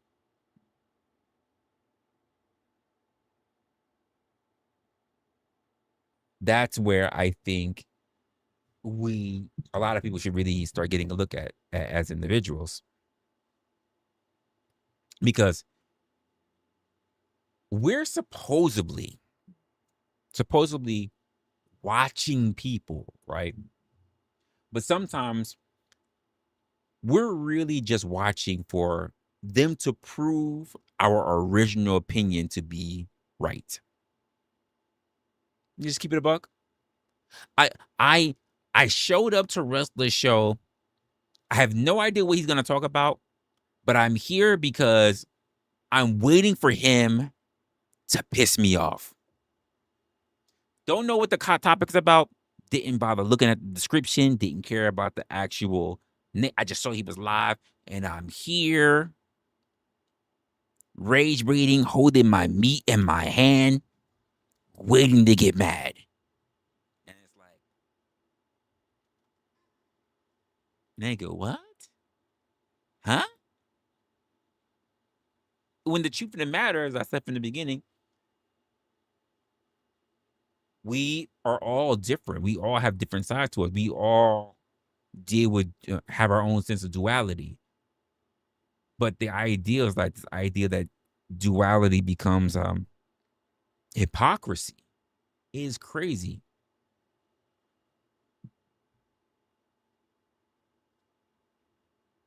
Because in any other facet, you can say that you're more than one thing, but you won't treat other people that way. Because somebody could hear this whole conversation and say to themselves, so nobody could ever be called hypocritical because we're all complicated. And I'm going, no, because that's not what I'm saying. What I'm saying is that sometimes multiple behaviors can create genuinely a conflict. And if you spend 3 years saying that nobody should ever do something, and then secretly you've been doing that shit the whole time, we can only have a hypocrisy conversation. Duality doesn't erase accountability. The same way how I say all the time, like, or rather not all the time, but I say, like, if you have a pattern of doing something and I call it out and you're still doing it, I don't give a fucking damn if you tell me sorry. Your apology is cheap to me. I don't care about your sorries. But what else could I do? I'm in a chat. It was like, here's what you can do. Get kicked by a horse. That's not my problem. That's not my problem. But the idea that you think that even me or the chat or whoever has to stomach you is an absolute no.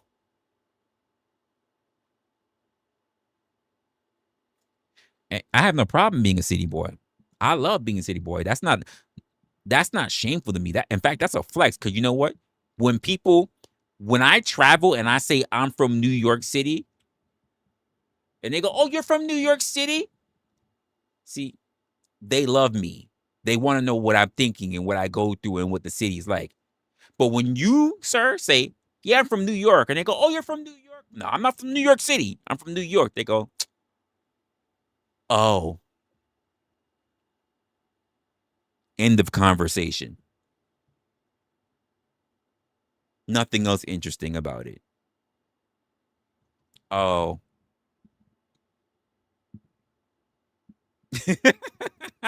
And that's just what it is. Like, oh, okay, cool. I thought you was from New York City. Like, oh, my bad. Never mind. You came from like farmland and shit. My bad. I thought, thought you could tell me about like Statue of Liberty and train station and shit. You're telling me about like squirrels and deer nuts. Like, my bad. My mistake. Like, crazy.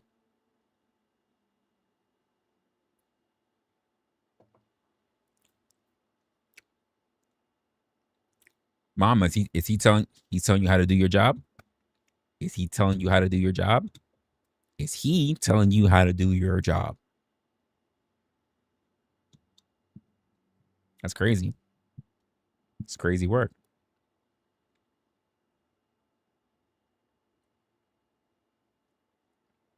Yeah, that sounds like an empty threat, Mama. I ain't gonna lie. Sound like it, boy. Don't. Here's what you sound like, Mama. Boy, don't have me make you go outside and pick up a switch. Like that's not a threat. Don't have you go outside and pick up a switch. That's not a threat. What are we doing here? You're going to do some extra shit. And make sure that when you pick up that switch, it must have a total of 3 leaves on it. Like, you're not threatening nobody. You're not threatening nobody. What are we doing here? What's good, peace? That's not a threat. Come on, you know better. Is that $5? $5 late fee?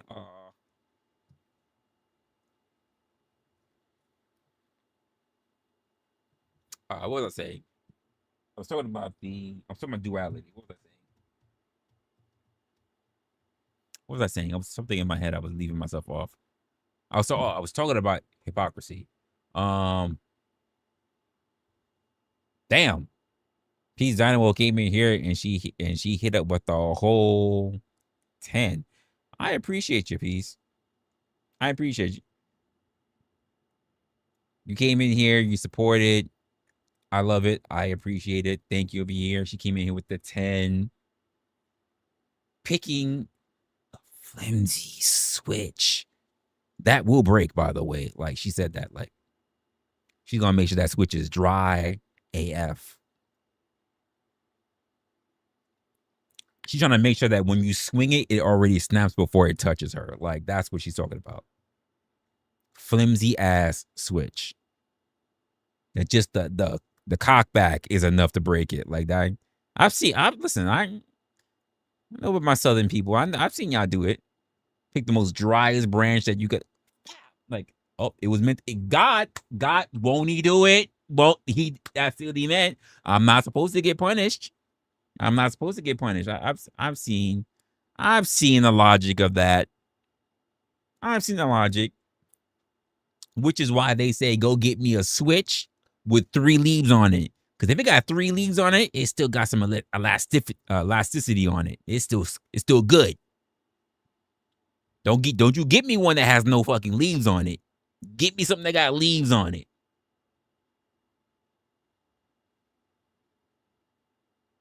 So I know that.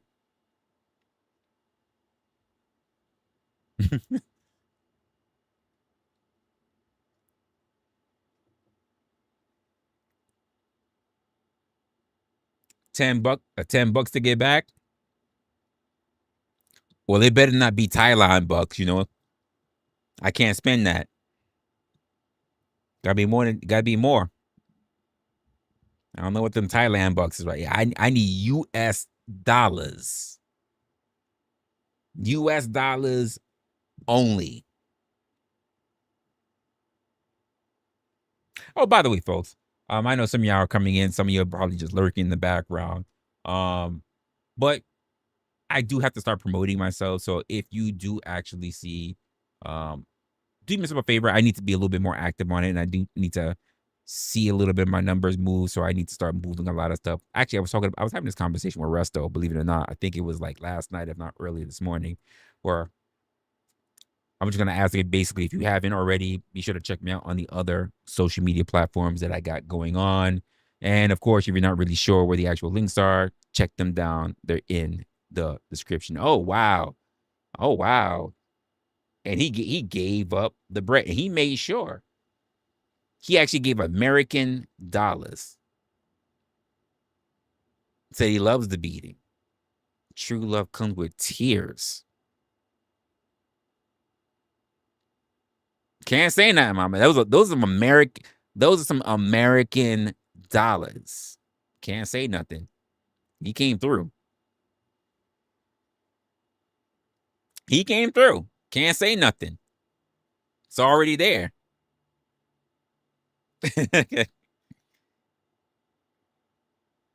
And he said he bracing too. He just took off his shirt. He's like, when you're ready. Like he's ready for the lashes. He's ready for the lashes. Damn. He about to talk shit to you. He about like you ain't swing hard enough. He gonna be like, you ain't swing hard enough. Like he gonna be talking shit.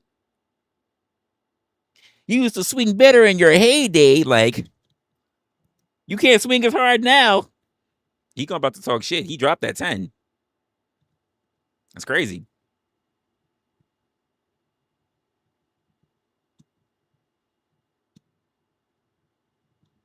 He be like, look at you. You can't even make my pimples sore. Swing harder, old woman. That's crazy. It's crazy work. Conshana, what's going on, man? In the chat. Appreciate you. So you're not talking trash. That's me talking shit.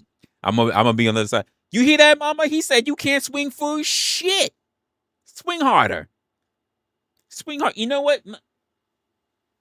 Use this.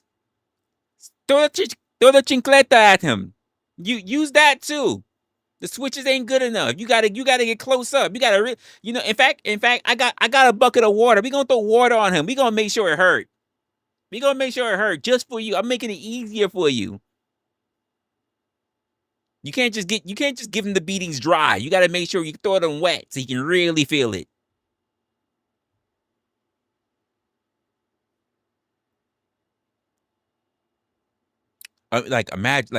Keep in mind, that used to be a punishment that you had to. Would you rather get hit wet or dry? Like, and the kids was like, how you gonna make me choose? I want it dry. I'm not trying to get hit wet. Dry. Getting hit wet is crazy.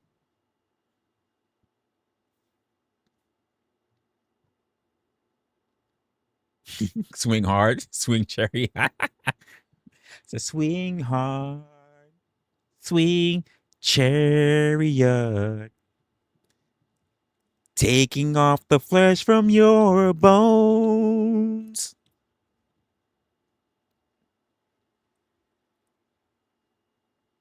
She better swing hard. She wants some results. She wants some results. That's what she got to do. You got to be willing to dislocate your shoulder. You got to do the whole wind. You got to do the whole windmill.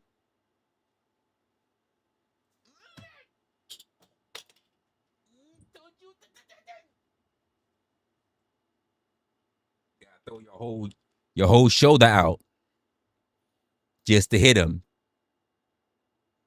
Got to throw your whole shoulder out.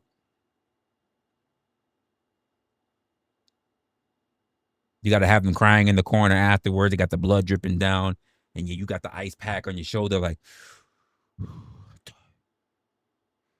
that beating was worth it. You got like, oh, but you got the ice pack. That beating was worth it, though. I bet you won't do that again, right? Oh, you said again next summer? You said next summer, nigga? Okay, I got you next summer. I'm gonna be healed up next summer. I'm gonna be healed up next summer. I got you next summer. I'm gonna start lifting weights just so I'm gonna be ready for you next summer. You said that shit next summer. I got you next summer. You better have a stronger back.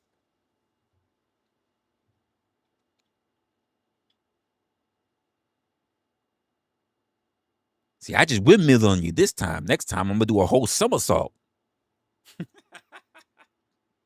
I'm gonna do a whole somersault.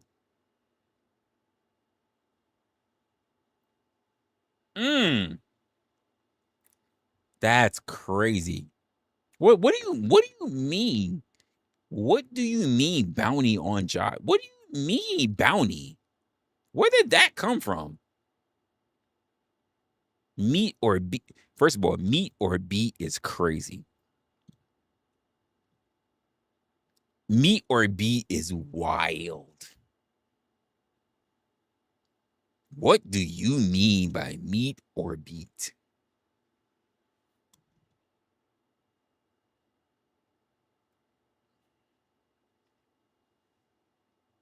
meat or beat is crazy to me.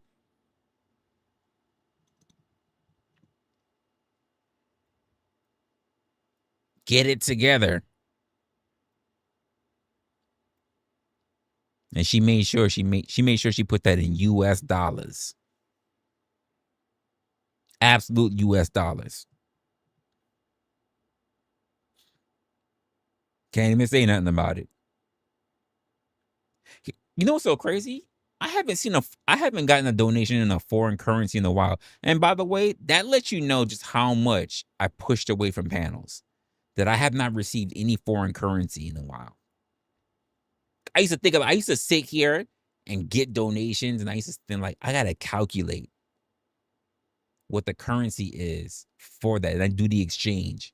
And I'd be sitting there on Google just pulling up the exchange rate, whatever. Especially like when me and OG was doing the DVD, and I used to get money from everywhere. Oh, we got one by Canada and Taiwan and Australia and the US and Europe. And I'm just like, is that a peso? Is that a rupee? Like, is that a motherfucking rupee? Like, and I used to have to do all that shit. And now it's all American green. I'm just like, times is different. Times is different now. Can't even say that. Times is different. Get some meat is crazy. Damn, and not only with the 10 in return, by the way, but chasing you. Mama's only second. She's second tier in the crown, and now you got Josh right behind. Keep this up, he's going to even take the crown too. Now, by the way, you're second. He's third. Who the fuck is first? Like, who's sitting at top? Who's sitting at the top? That's crazy. Who is the top fan? Oh no, I'm wrong. Wait, why did it say 3 though? Let me restart this. Let me restart this. Cause that's not making no sense. Why did it say 3? Oh, here we go. You're number 1. So you actually got beat, mama. It's a wrap. He's at top now. And you're still number 3, by the way, mama. He's number 1. You're still number 3. Peace Dynamo is ahead of you. And Peace Dynamo came in late. Like late. Late to the party. Late to the party. Peace came in late and is in second. That's wild. And the sad part about it, mama, is like, she's not that much ahead of you. Yep, you're practically tied. That's crazy. Baby girl is in the building. How you doing, beautiful? How your day been?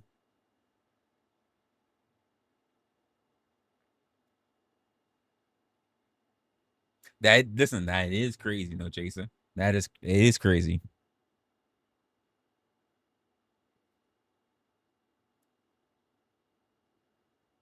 So yeah, the fact that you're even saying that you have to buy your way to the top is wild. Happy weekend. I don't know how that happened. Happy weekend. Like, okay. All right. Okay. Sure.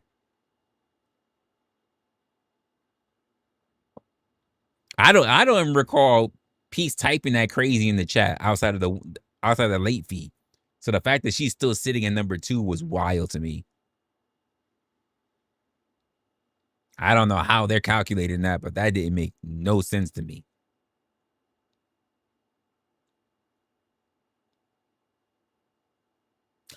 Hierarchical struggles is crazy. Struggles is crazy. Well, who isn't struggling right now? The fact that I understand why he has number 1 in the chat right now. Like, I can't even say shit. I understand why, and that's your fault, mama, by the way. You probably had like a cozy second, and now he just swept you and took number 2. That's your fault. It is what it is, though. And the only thing I can say is you guys are lucky that he can even take number 1, because you know who's like the reigning champion, right? Still for like taking number 1 spot. That's KM. And she's not here to defend the title. That's why she's not here to defend the title. That's why y'all can just take it. Y'all just doing a whole coup d'etat.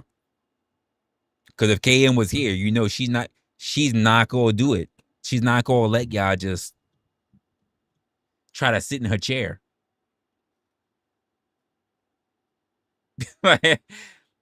You said keyboard beater is great. Keyboard beater is crazy.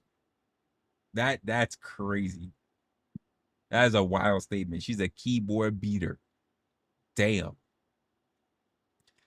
He called it a keyboard beater.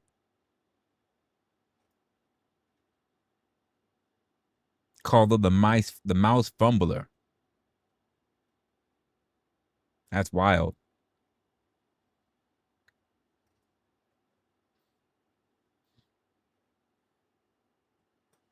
Keyboard beater. Mouse eater.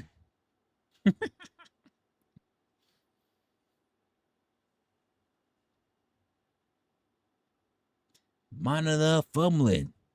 KM doubling.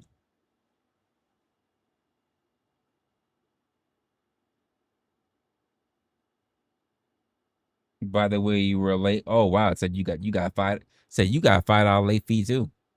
$5 late fee too. All that hard work. All that hard work.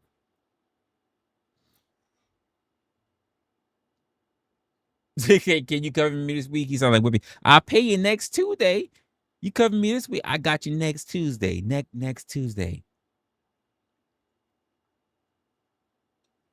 Be like that. People like, nah, I ain't got my check. It is Friday. I ain't get my check yet. I ain't get paid. You know, like It's your birthday. You say it's your birthday. Mm. Do we believe him? Do we believe him? Do we believe that it's his birthday? It's highly convenient.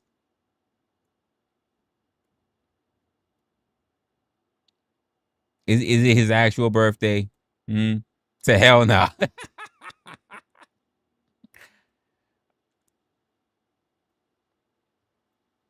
Hell nah, he said. Highly ironic too.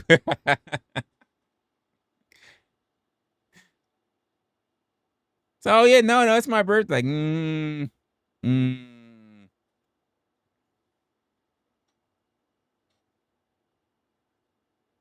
I really covered no chaser. Damn. So he was on last time. Can't even do shit. Can't even do shit.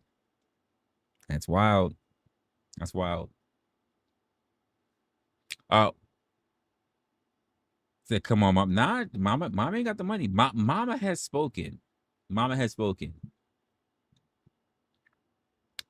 So there's a couple of things that I'm trying to think about. Like, so when it comes to this whole thing, right? Because we've been seeing it for so long, right? I'm trying to finish this up before I'm trying to figure out where I want to end this, but I need to end it so I can know what I'm going to be looking back on when I look at the stream.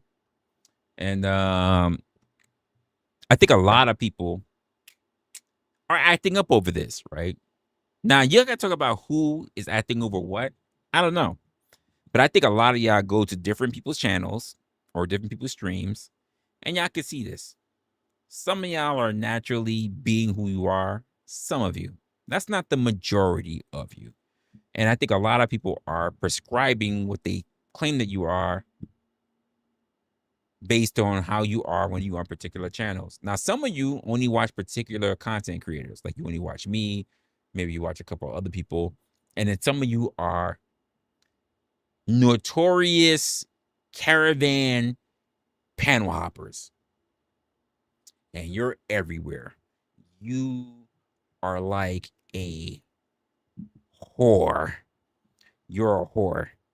You are a content whore.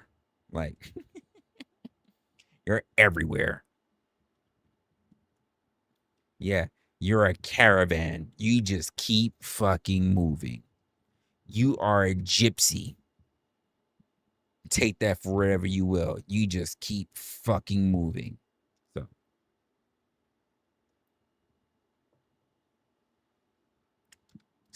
some of y'all are just like that. You have no loyalty. You're just wherever the fucking wind takes you. You're just moving around. And that's something that should be looked at, because you'll run across a lot of people that start prescribing shit to you. And it's just going to be what it is. Now, did something have to happen? No. But I think a lot of people will actually put you in a position where they'll say that something was bound to happen, because quite frankly, how you are known through your patterns collectively. And that's why I say, like, there's so many steps that have to go by between what you're looking for at that moment and what's going to be happening in the future, or rather how people will look at you currently. Let me say the future. And that's why I was even saying earlier that your chat history is not your, what was I saying? Your chat history isn't your personality, but a lot of people do look at it that way. Whether you are a content creator, you're a chatter on chatter, or whether you're a mod or whatever, how you guys look at actual creators. And I think there's just so much more to us. And why is it we're not giving each other the three things, at least I say: care, mercy, and grace? Why is it that, honestly, let me ask the question. I kind of already gave the answer earlier, but some of you guys came in a little bit later. So I want to know what you're thinking. First thing is going to be, when you think of my content, I do thought-provoking content. I do critical thinking. Sometimes I do a bit of critical analysis. I like to actually talk more about people's behaviors than I like to do about anything else. How many of you guys believe when I'm sitting here and I'm analyzing, or when I'm having discussions with people that based on my content, I'm supposed to be the calm, stoic one, understanding everybody else. How many of you guys believe that? Tell the truth, shame the devil. There's no wrong answers here. How many of you guys believe that? Because you guys know that I don't like to debate. So that means when I'm dealing with somebody, that I'm supposed to be the understanding and calm one. How many of y'all believe that? It's not going to be a little bit of fair, because there are some people in here that already heard me say something earlier. Everyone has a boiling point like eggs. See, but eggs can boil soft, they can boil mid, and they can boil hard. And they can boil to the point where they break out of their shells. So that's also something different. Which point of boiling are we talking about? I don't know. I don't know, Peace. Which one is it? Is it supposed to be stoic? You're asking a question. Which one is? Are you making a statement, or are you asking a question? Is it stoic? Or are they supposed to be stoic? No, again, no wrong questions. No, sorry, no wrong answers.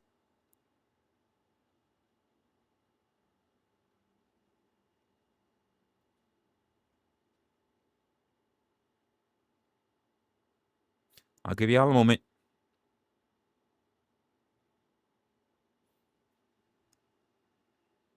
Just a little moment. Control behavior, but animated and passionate too, I think. Okay. So for those who follow the logic of Peace, right? Not that anything that Peace said was wrong, but since I already kind of covered that, I'm happy that you said it. Why do you believe that people are supposed to be people who are part of the communication space are supposed to be controlled, are supposed to have controlled behavior, people who are measured and passionate too? Because which one is it? Are you do you have controlled behavior, or are you passionate? Which one is it?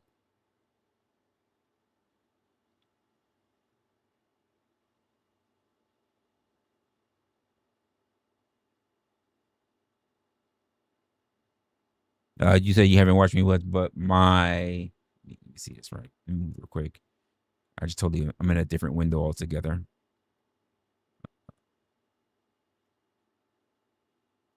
Let's see.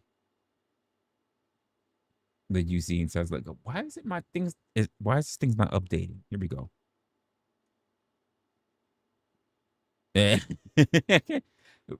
about how I wonder. I wonder about that. Am I a person that's very careful about how and what I say the most? Am I?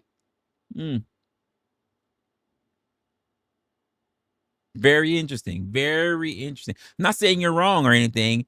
It's a very interesting premise. But I wonder, is the premise made on, and I'm for you, Shin, is the premise made on basically what is perceived of me based on like what I've already given context? Because a lot of people don't really know me. Damn, I said that wrong, because that was actually not true. The moment I said that, I could hear fucking Resto's voice. Like, God damn it.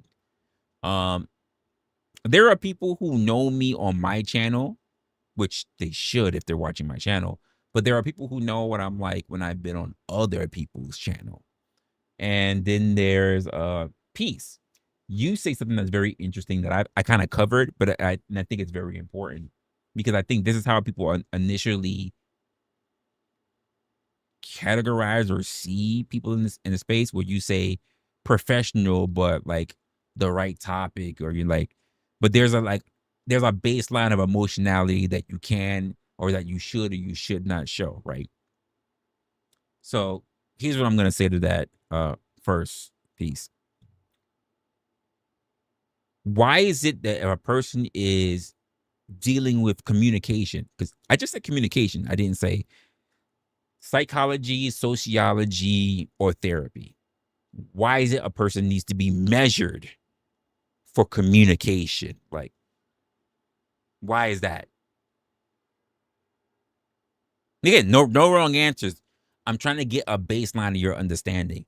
Why would a person, because keep in mind, a lot of people will hear me talk about communication, and yet they'll expound me being a therapist, a sociologist,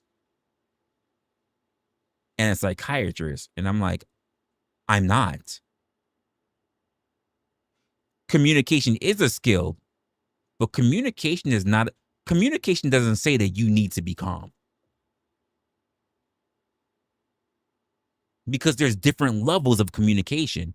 For instance, I say this all the time. Arguments are a part of communication. Arguments are, you're allowed to yell. You're allowed to match a level that's high. It doesn't say that you need to always be at a 2 and everybody else can just do whatever. No, well, it's not all communication, Khan. It's not all communication. Because you learning communication versus learning being a psychiatrist, a sociologist, and a therapist, you being a communicator does not hold you to an ethics board. You're not held to an ethics board as a communicator. You're held to an ethics board as a sociologist, as a therapist, and as a psychiatrist. I never claimed to be anything else other than a communicator.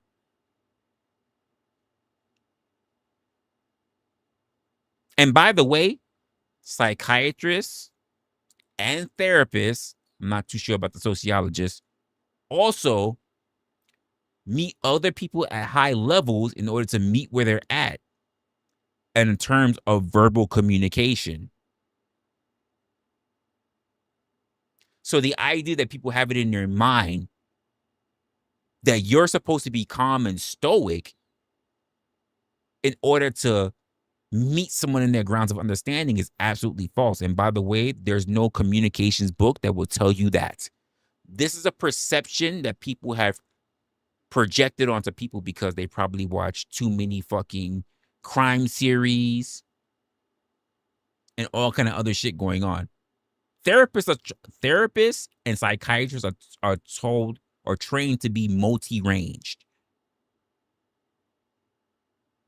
They're not all taught that you need to be a fucking yoga instructor. Calm the mind. Everything is good. I understand that you're mad, but you need to be at the 2. That's not what they're taught. Not all psychiatrists and therapists do that. But this is the projection that is thrown into it to believe that this is what they all do. And they're not. And there's difference between people who have communications degrees, by the way, versus those who are psychiatrists. Just because you have a communications degree doesn't mean that you're a psychiatrist, a sociologist, or a therapist. I know plenty of HRs that have lost their fucking temper. Believe me. And I've seen plenty of communication degrees majors who are absolute fucking idiots. And I learned through communication, not through school. I learned it the hard knocks way. But like I said earlier, sometimes the only way for you to be able to reach somebody is to match their level, get them going head to head with you, and taper them down. You being calm while they're you being at a 2 while they're at a fucking 8 or 9 does not help you.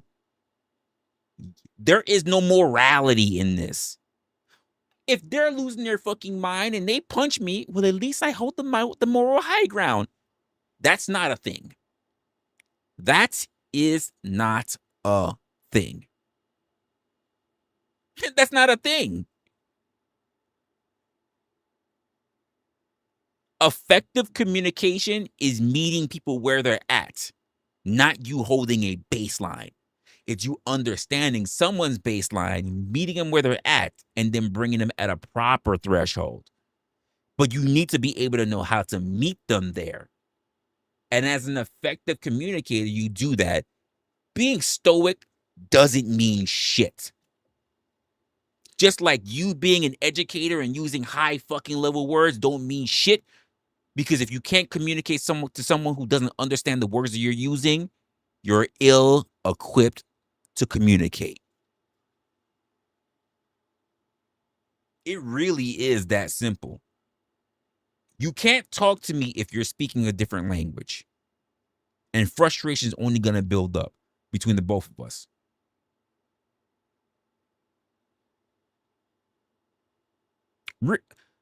You say that, right? Stoicism isn't the type of communication, but this is what we see consistently projected when it comes to therapists, psychiatrists, and sociologists.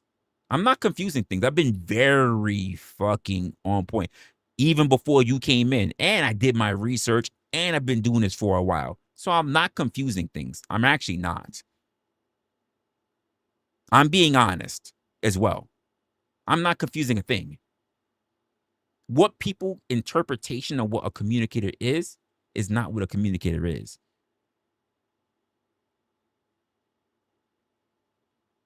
When people see coaches come in all shapes and sizes. Some yell. Some inspire. Some chastise. And they use different volumes to get those results. That's communication. But when we typically hear about someone who's a communicator, we think of someone who is calm and educated, which is typically not true. I'm going to be honest with you, someone who's been in the real world with these people.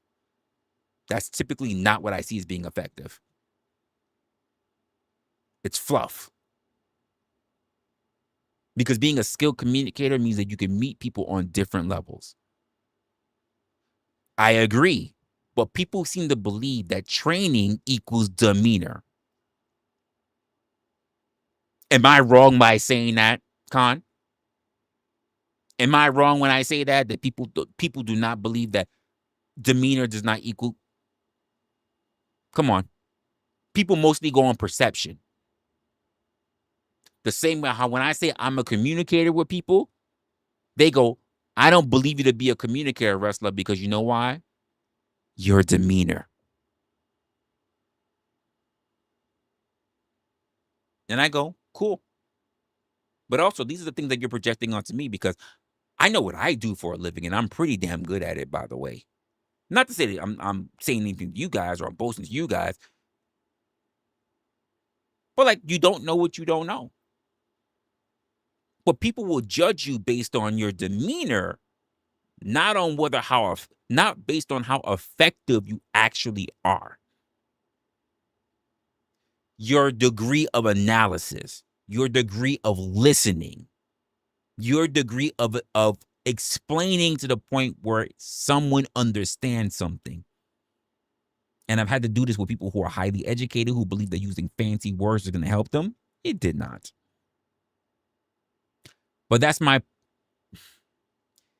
it's funny what the things that you're saying, Khan, you're actually saying what I've already said.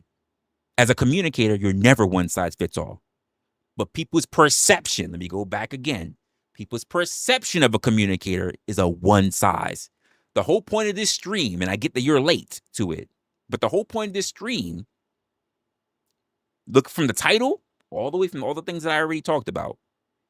People expect you to be one thing when everyone has duality. Everyone.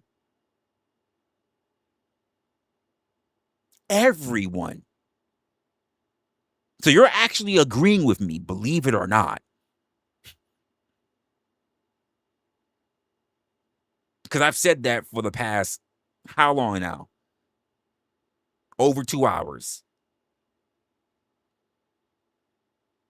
No one is simply one thing. Whether you are a creator, a chatter looking at the creator, a creator looking at the chatter looking at each other. Doesn't matter.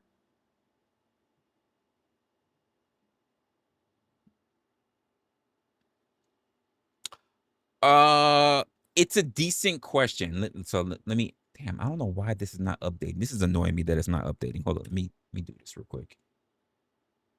So your question is, do you think that an audience changes over time and expect the creator to change, to be changing with them? So I think we need to look at it a little bit differently. So to answer your question real quick, quick answer to that is no. And let me explain to you what point I'm going to get at, right? You said, do I think that an audience changes over time? That's really up to the audience. That has nothing to do with the creator. Because if a creator chooses to change, right? That's the creator's decision. Either the audience is going to change with them, or they're going to seek a new host. And that's fine. That is all within their agency, their responsibilities, all that different stuff. The creator is allowed to change the same way how the viewer is allowed to no longer follow, right? But you also said something about like change over time and expect the creator to change with them. Here's the problem. Respectfully, whose channel is it? Is it the creators or is it the chat? Whose channel is it? Who's the one responsible for doing the content? Who's the one responsible for posting? Who's the one responsible for going live? Because here's the problem with a lot of audiences, right? And many creators have said this, right? If you don't choose to adapt and move to pivot to move to a different direction, your audience will keep you in place being stagnated. And worse, sometimes your audience will chase off other people that you were trying to get. So if you're trying to do something new as a creator, your current audience may chase off other people because they don't want you to change. When the truth of the matter is that all things change. Everybody changes. Situations changes, ideals changes, topics change, years change, months change. The idea that people will believe that even the chat very much there wouldn't change is crazy. Everything changes. And in fact, they're not only hurting the creator, they're hurting themselves. Because if they really wanted the creator to grow, they would choose to accept and grow with the creator, not the creator expecting to grow with them. Who's in charge of the channel? Is it your audience or is it you as the creator? And I will say it's always been you.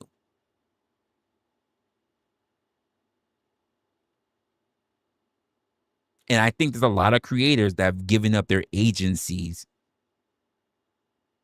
because of that goddamn chat.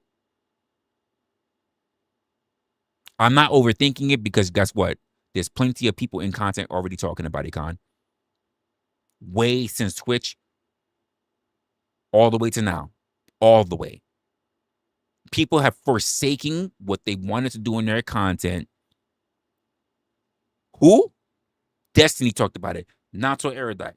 Chud Logic has talked about it. Ludwig is talking about it. Like, do you know any of these people? Because they've been online way longer than even quote the panel verse. Even longer than the fucking beef sector. These people have been around for a long time.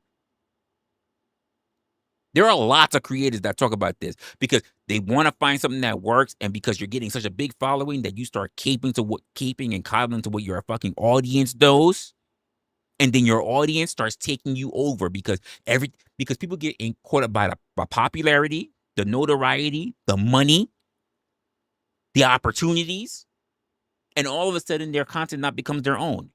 There are content creators, by the way, who get paid by their audiences to go live. And they're like, I don't have a life of my own. And I'm like, yeah, you do. Just don't fucking go live. They're paying for my next stream. You're a human being. Don't go fucking live.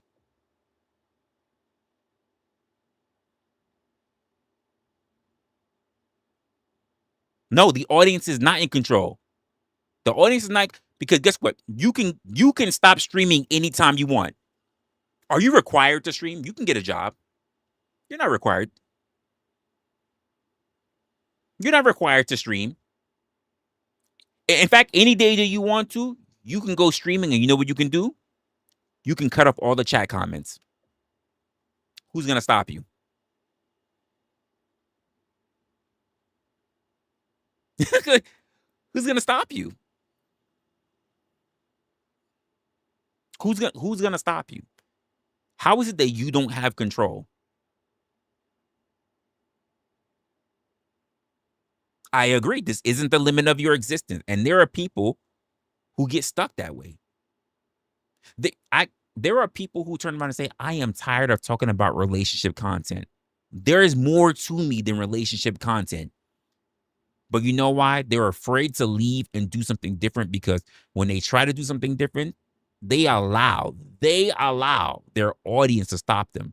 When it's just, they could just say, hey, we've been going this direction for a long time. Honestly, if you rock with me, if you really like me, you love my perspective and you love my takes and stuff, I want to try some new stuff and I'm going to go this route. And if your audience says, yeah, we're really not cool with that, you know what you can say? I understand. I'm still going to do this. And for those who trying to stick around, I appreciate you. But for the rest of you, it was great while we had you.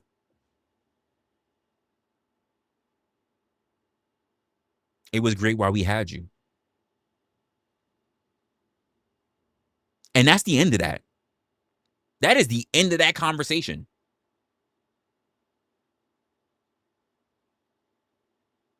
That's the end of it. Whoever told you that you had to give up your soul for random people that you've never met in your real life, fucking actual life, is crazy. That is insane. Because here's the truth of the matter. Jay, here's the truth of the matter. If you die, what do you think they're gonna do? Move on to the next person. Ain't nobody gonna hold a fucking service for you. Nobody's gonna do the best ever marathon for your shit. Appreciate you for subscribing, man. Appreciate you. Like, no one's gonna do the best ever content for you. Like, no one's doing any of that shit. Don't ever give your agency over to people who found you randomly. Because if they really did appreciate, love, and respect you, they would pivot with you. Because they understand your mission and the mission of the channel. They care more about the content, sir. Those who want to control care more about the content than they do about you, which means you're not important. And if you're not important, you already fucked up. You already dropped the ball. Because there's nothing that you're really saying that they can't get from nobody else. So that means they should be going for your perspective. And if they don't care about your perspective because they just care about the content, you already fucked up.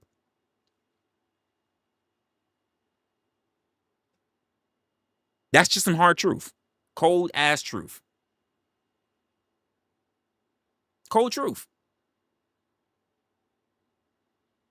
I'm sorry if you needed to hear it that way.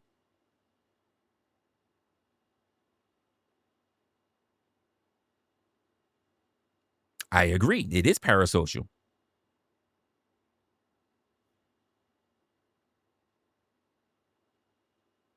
If they fuck up, there you go. They are not the most important thing. You are. When you get sick, you take care of yourself. When your family is sick, you look after your family. Your followers aren't doing that for you. They're not doing none of that shit for you. Don't mistake their dollars for love. Like, don't do that.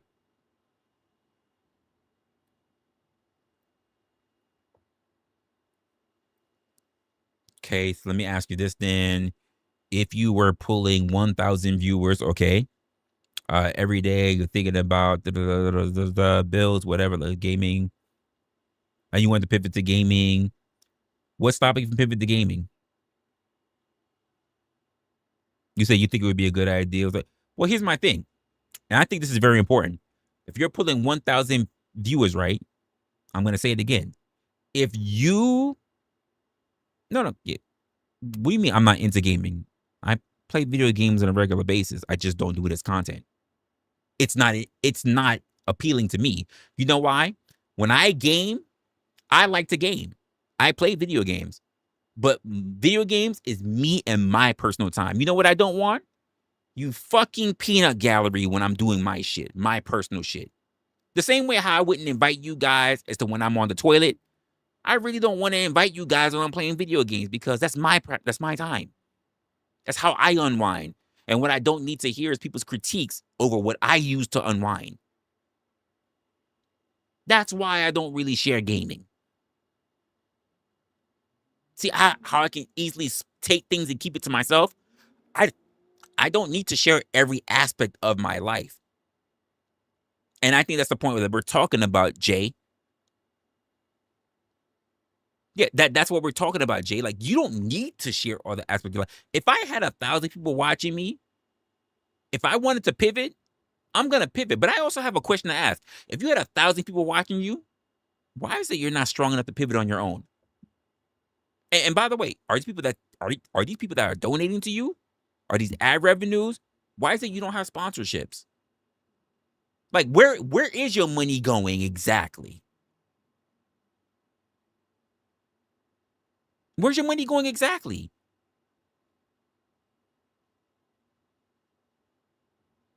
Because here's the truth of the matter, Jay. You can't control who sees you. They decide whether they want to come see you. You don't get to control who comes see you. That's their choice. If a better creator or newer creator comes out and they all want to start going to them, guess what? You don't have a fucking choice in the matter.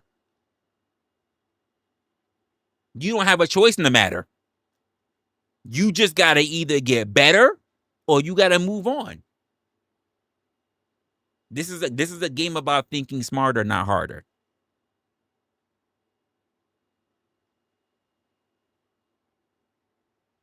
If you lose your sponsorships, that tells me you don't even know how to keep your audience. So let's not even worry about getting 1,000. If you don't even know how to keep them, you can't retain them. Like, fuck your sponsorship. Your sponsorships were never yours in the first place. In fact, you're not even going to get a sponsorship if you had 1,000 people and you can't hold them. If you can't even hold half of them, I think you're overthinking things, sir. You're overthinking things. This is crazy. This is not how businesses ran. I think you're running on the idea of people being rich as streamers, when the majority of people who stream are not even close to making a shit ton of money. The same way how the average OnlyFans model doesn't make a shit ton of money. The average streamer is not making a shit ton of money. In fact, tell me this. How many streamers do you know that live stream that actually has 1,000 viewers? I do know some, but they're not many. Most of them are sitting in the hundreds, if not below. It's not many. Now, I'm not talking about videos, VODs. I'm talking about actual live streams. I do know some. There you go, Con. Most streamers do not make proper money. You can learn that watching Streamer U, and I already knew that way before Streamer U. So this dream of getting 1,000, first of all, the people who actually have 1,000 people watching them, right? How long do you think they've been in the game? Most of them have already crossed 10 years. And there are so many streamers, by the way, that have done 10 years in the game that don't even have 10 fucking K followers. They're at 9, they're at 8, they're at 7, and they've been in the game for 10 fucking years. All that is possible. Do not believe that gaming is going to be the thing to save you. It won't, because gamers are a dime a dozen. Gamers are a dime a dozen. Political commentators, dime a dozen. Reactionary channels, dime a dozen. It's not about the genre. It's about you. What are you doing? It's not the category. What are you doing? Because you could be doing the same thing that everybody else is doing, and somebody with a better personality is going to fucking wash you. You reached 100 live viewers. I've done that, no problem. I've done that. And I've done that not making full-time content, by the way. People who are here in this chat can tell you that. The most people I've ever had watching me at one time was over 300. And I didn't even care.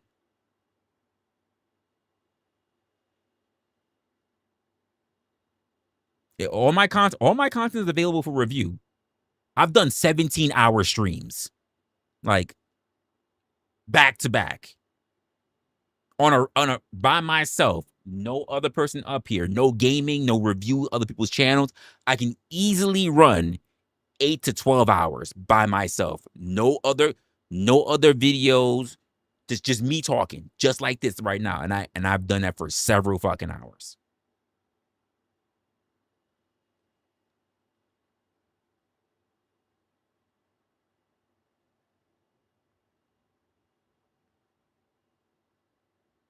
Like, I got way too many watch hours, and I still haven't crossed 1,000. Or maybe you just believe it's all about subs. Don't know.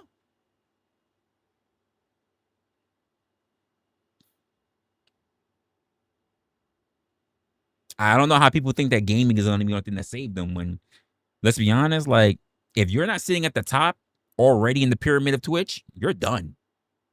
You're done already. Because Twitch has no discoverability. So if you're not doing it on YouTube right now, or you're not trying it over with Twitch, I'm not with Twitch, or with Kick, I'm like, I don't know what you're doing. And by the way, I see all these people that don't even try. They're still not even trying Rumble. Like they still act like Rumble don't exist. And Rumble's paying. It's interesting.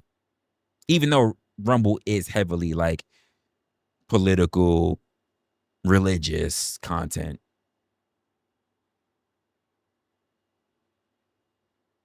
Yeah. Josh said it himself. He's not lying. Get a lot of low-key hate watchers months later. Like, there are people who are always watching me. I get people who do streams and talk shit about me, and I just keep my mouth shut. I'm just like, cool.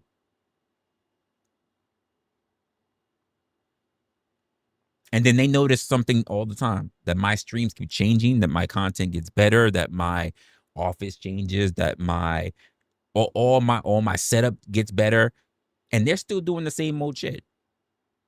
But keep in mind, they were doing all the same old shit before they met me.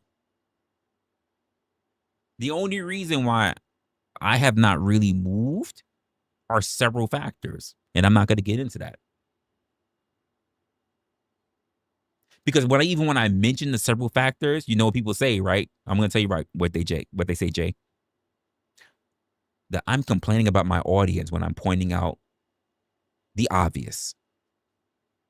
Because people don't like to hear about themselves. Which is a lot of my content, by the way.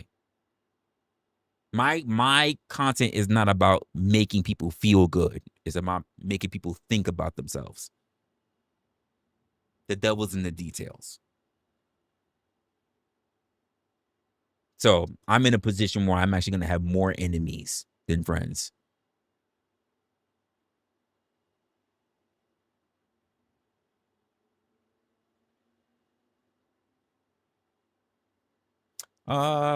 So hold up. I'll tell you right now.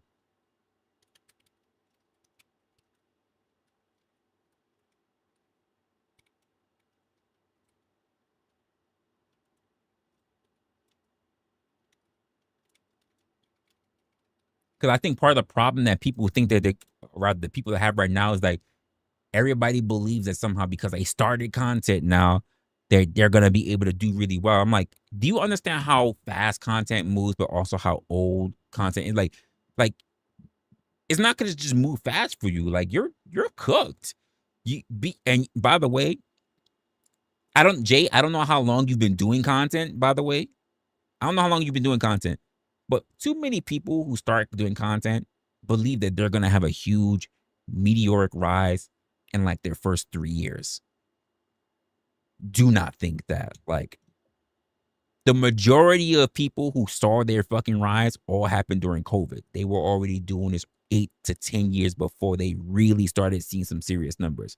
And I see so many people, older and younger, but newer, who all believe that if they just do what everybody else already did, that they're gonna fucking get numbers. I'm like, you're following the path that everybody else has already tread through, and you think you're about to get numbers? Like, what? Huh? Are you serious? That's crazy to me. That is crazy. I'm going to do what everybody else did and I'm going to blow up. Why would they look at you when they already see somebody else who's already established? Because it's not about what you do, it's the personality that you bring to it.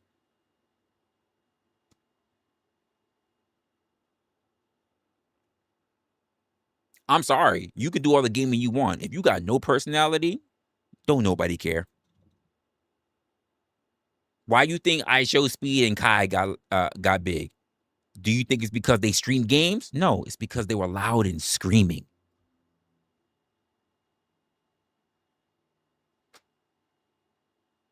That was new. That was new.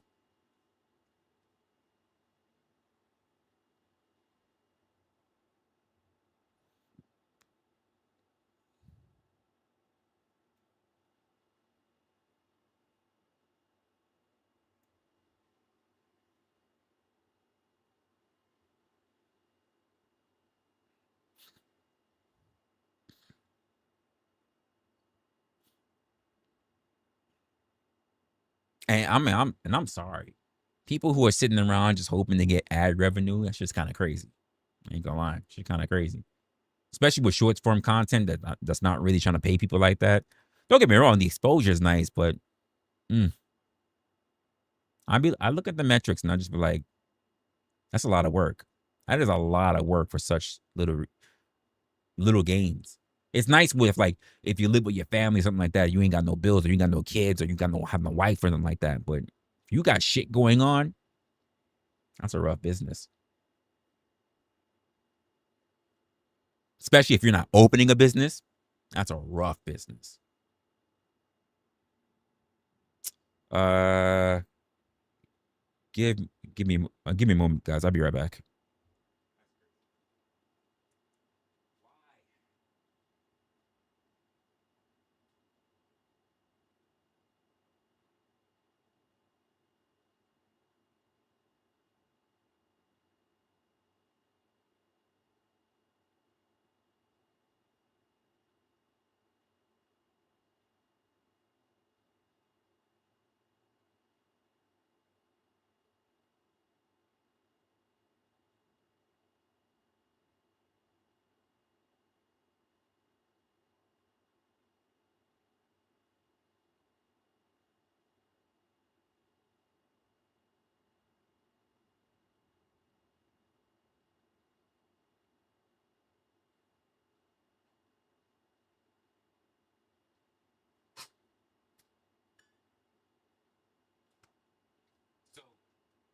Jay, check this out.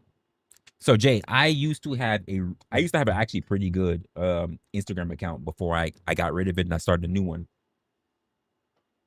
And the reason why is because at the time I was doing photography. I was doing urban photography. I was doing maternal. I didn't really like to post that. And I was doing like modeling a little bit of corporate photography. But this is also in the turn where photography was dropping in the content space because everything was going from pictures to videos. Everybody's doing videos. So I was like, I'm not even in this industry. I'm not really doing it anymore. I'm just gonna kind of just dip from it. Me keeping all that didn't really matter to me because it's not like I was really making any real serious bread off of it anyway. So I'm like, the notoriety is cute and everything, but if you don't plan on just sticking with that forever, it doesn't really hold up at the end of the day. And I think so many people are just looking for the quick fix or the quick millions or whatever. And I'm like, it doesn't happen for a lot of people. And by the way, if you have sponsorships, then you also know how easy it is to lose sponsorships. Like, ad revenues don't mean shit. You need to get paid through sponsors. You need to take corporate dollars. Which, by the way, as much as I deal with a lot of my chat and people I let them know. As much as I love the support and everything, like, because that helps to build the channel and to do more shit, I would love to work with a brand. I would love to work with more of a corporate kind of thing.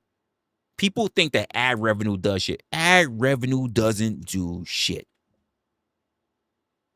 Sponsors. And it's so easy to lose them. You have no fucking, well, not you, Jay, but like people don't have no fucking clue. I understand that. I've worked with sponsors since I used to do web design. I've worked with sponsors when I was freaking doing photography.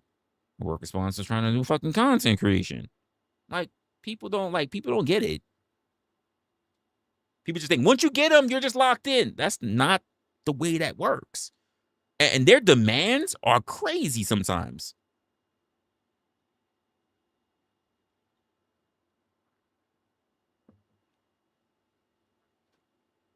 And by the way, Jay, how easy was that? 500K. Was that easy to do just to get that? Be honest.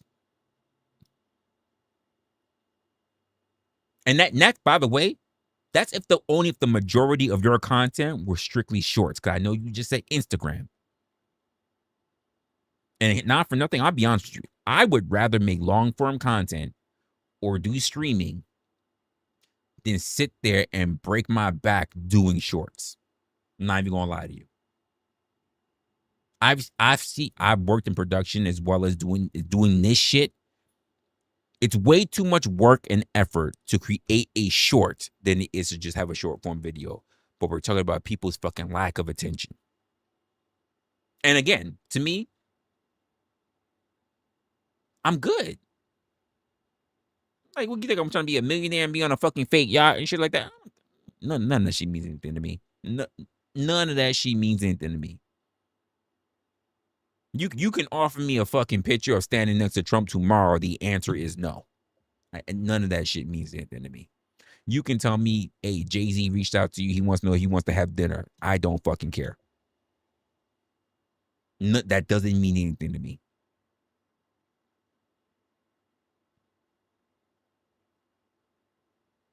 You can tell me that Kanye's like 4 blocks away. Somebody he want to meet up with me. I don't fucking care.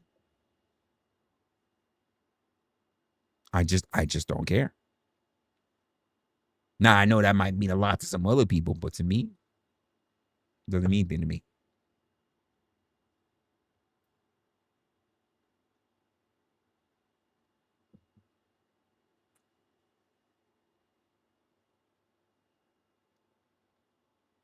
It's just not that important.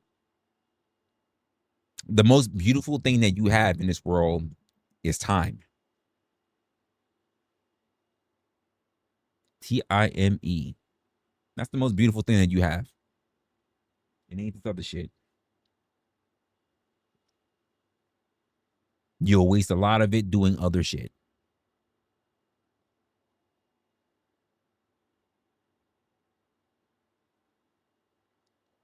So I don't sweat it. I don't sweat none of this. Me expecting this to pan out to be something great is like me expecting to win the fucking lottery. That's ridiculous. I'm not going to set myself up. That's crazy.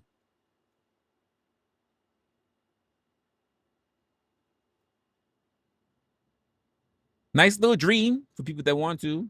No problem. But I'd rather not set myself up. And it's cool if you're able to actually make something. But if you're putting in, say, 50 hours a week and you walk away with only $1,000 a month, what the fuck are you doing? What the fuck are you doing? Let's just say, like, that's crazy. That's crazy.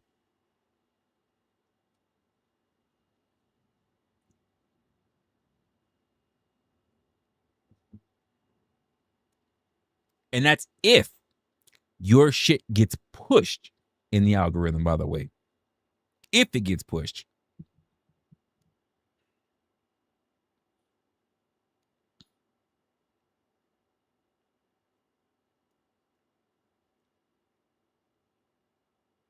It's a wild thing.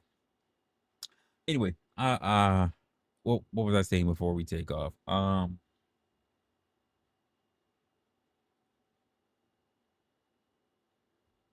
Yeah, I think a lot of people are pretty much just trying to hold people to a standard that they don't need to be at. And interesting how you even say that, Jay.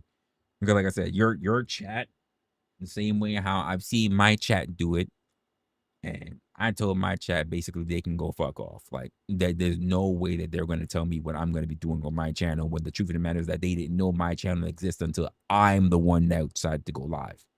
I would never let people turn around and tell me what I can do with my channel or my time. Especially when they don't pay me. Like, come on. Calm the hell on. Like that's not happening. And I the same way how a lot of my audience will mostly turn around and then judge me, don't ever believe that I can't turn around and then judge my audience, because I think that this is something that all creators should be doing as well. So because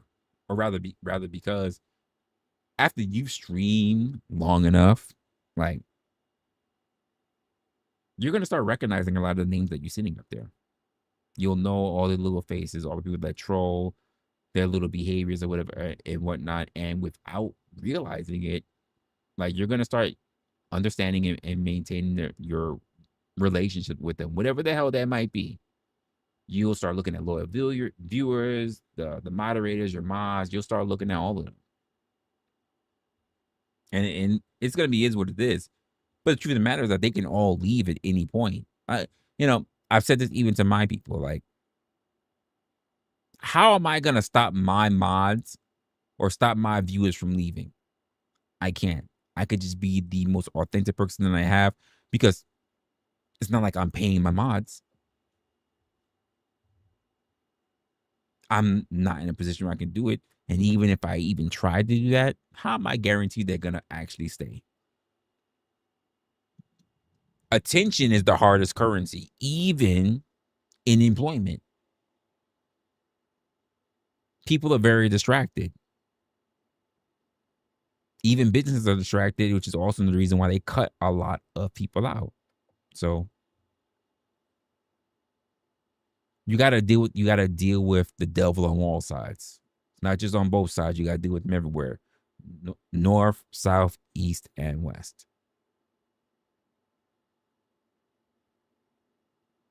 And that's why I see a lot of people take apart each other, whether it's creator on creator, chatter on chatter, chatter on creator, or creator on chatter.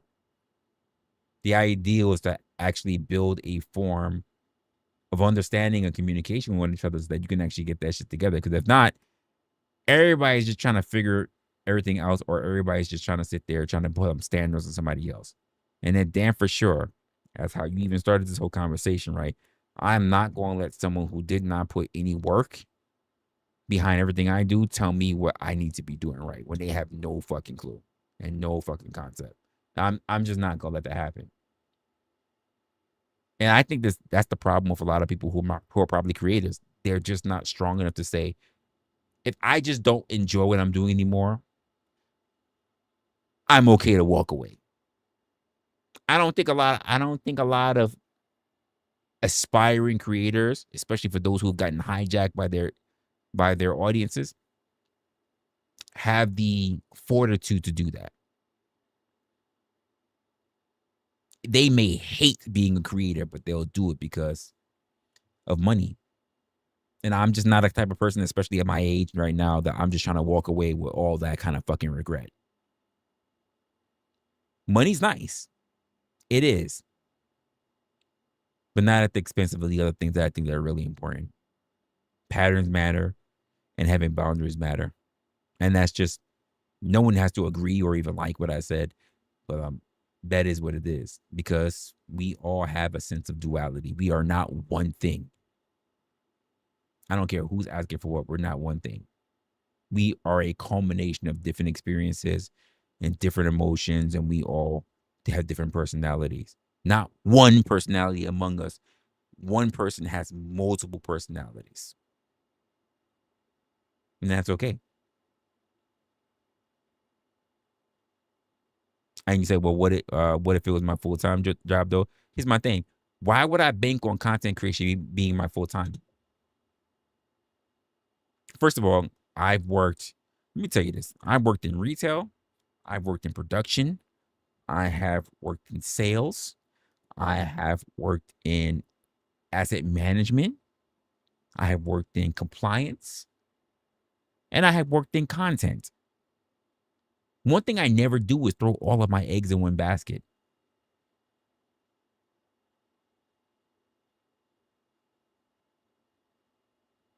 You think it's lit because young people only aspire to be content creators, because you really don't know what other money opportunities is out there. You see the skies and the speeds, and you think that you can do that too. And that's not open to everybody.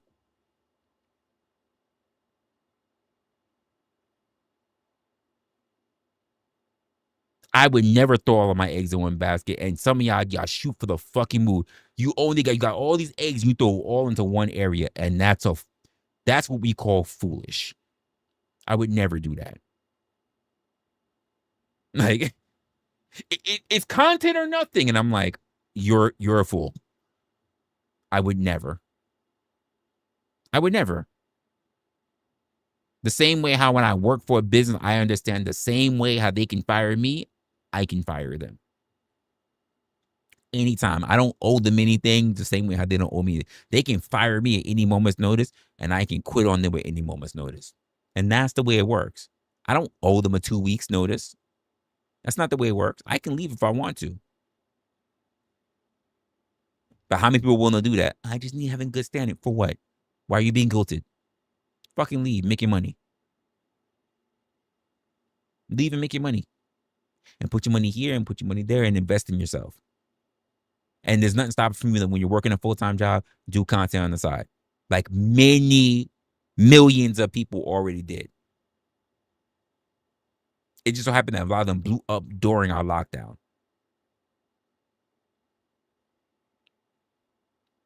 But the average person who starts making a shit ton of money, sponsors and everything, have already been in the game. This is a stat that's already reported. The average person who's already making a shit ton of money, especially through sponsors and everything else, has been in the game for over 8 years. So if you're brand new, bury your fucking head down and work hard. Now, I'm not saying it's going to take you 8 years, but if you actually look at the blueprint of those who are already successful, and not just being lackadaisical and just being in la la land that you'll make it one day too, you actually have to pick someone of people that you know that's already making it famous.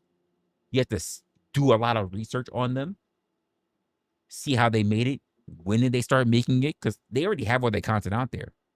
You have to actually go look at it, review it, all that shit, and then you got to bury your fucking head down. How much do you think is a ton of money? That's up to you. That's up to you. Because let me tell you what, the ton of money that's gonna be good enough for you is what your spending habits is. Because let's be honest, we see basketball players and football players make way too much money and they're fucking broke in 2 years after they leave their sports. What's your spending habits? How do you invest in yourself? How do you invest in your family? Because you can just throw it all away. You can throw it all away. Let me tell you something that's more important. Let me tell you something that's more important than the money. The skill and the effort that it took for you to make it. Because you can make $1 million, throw it all away. But you know what you can't throw away? The knowledge that it took for you to make it. Because if you have the knowledge, if you had the knowledge to be able to make $1 million, when you lose $1 million, you can make it all over again. Because you have the knowledge. And too many people are throwing all their eggs in one basket, hoping for a lottery ticket that they're going to become a millionaire. But when you lose that $1 million, you have no fucking skill. So now you're hoping on a brand new lottery ticket. It is better to work your way to being a millionaire than it is to just hope to land on being a millionaire.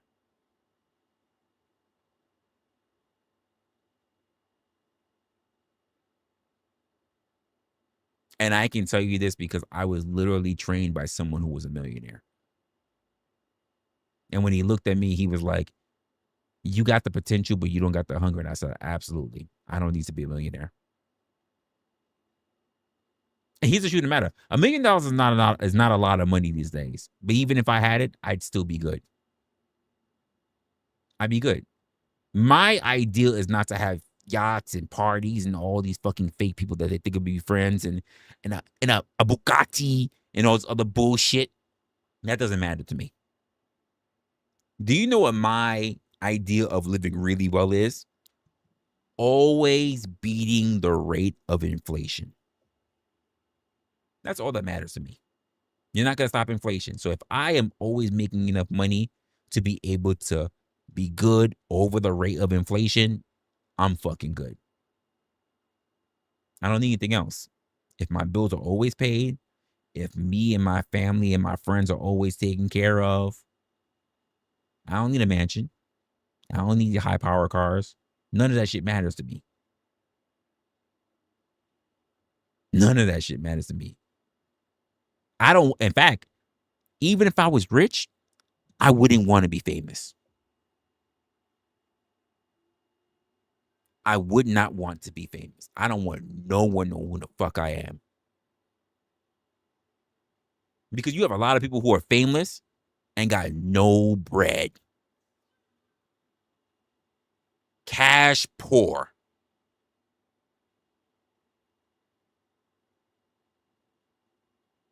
Cash fucking poor. Looking like they got shit on them. And their cash, everything they wearing on them is a goddamn debt.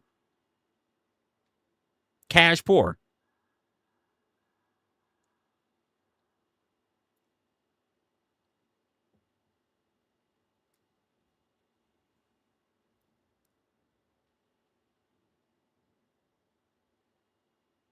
By the way, you can say that. Well, I don't know about Europe. It's a different stuff of a different conversation.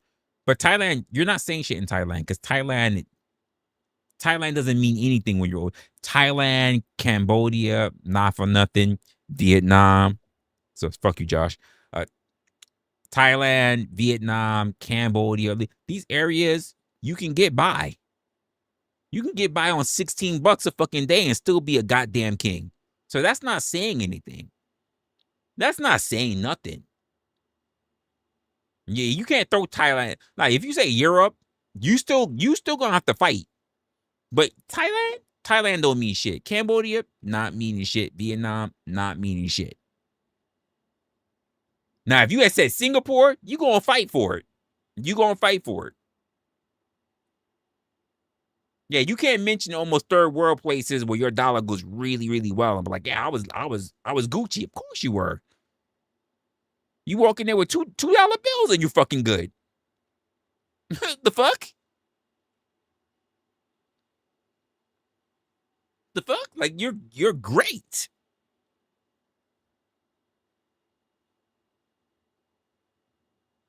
Yeah, I agree, mama. Get behind inflation and you are SOL and JWF.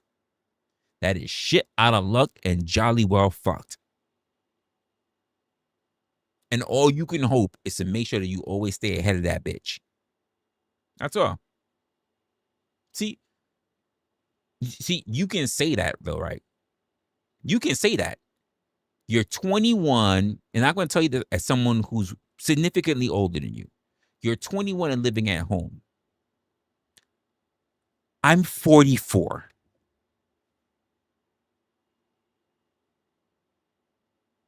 When I was 21, I had already left home twice. I had left home at 19. I had left home at 21. Both those times I failed.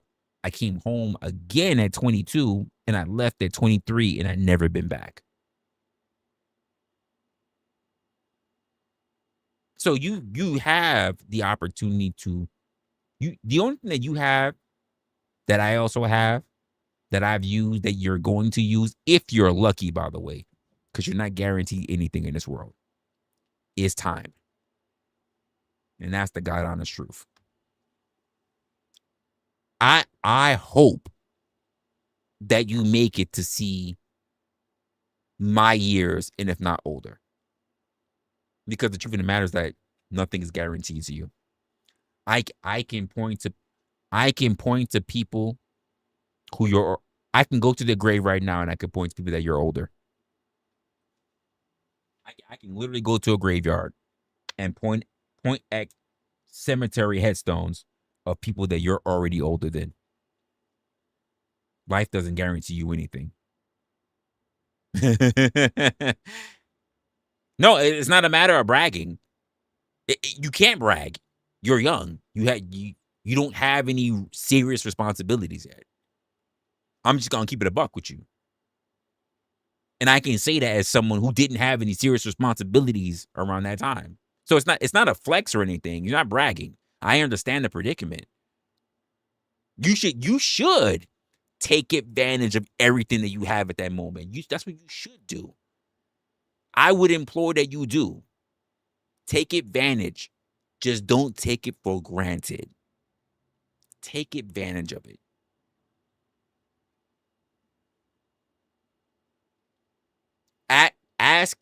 Ask your parents for forgiveness. Do not ask them for permission. Do a lot of shit. Do a lot of shit. So long as you don't put your life on the line, do a lot of shit. Do it now, because I guarantee you 24, 25, 24, 25, they're not going to give you that grace. Later, Jay. I got to get going myself. We're already 3 hours in. Hopefully we see you around, man. Hopefully we see you around. Feel free to come by anytime, man.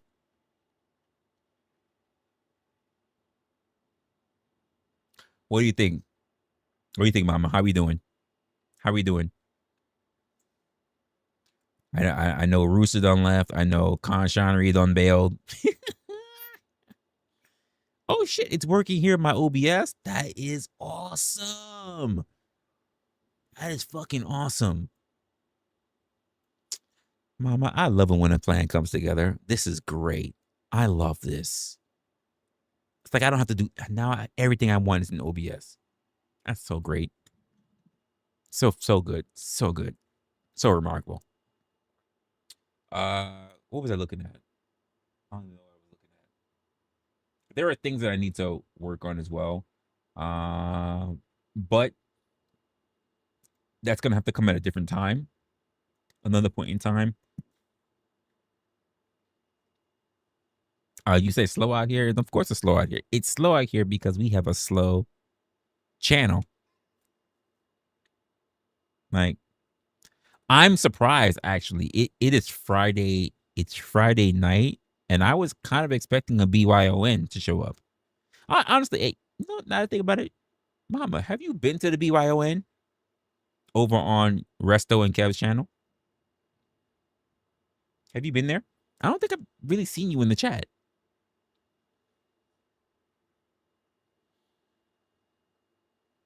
which is weird. Because I know I seen like No Chaser and a couple other people, but I don't think I've really seen you there.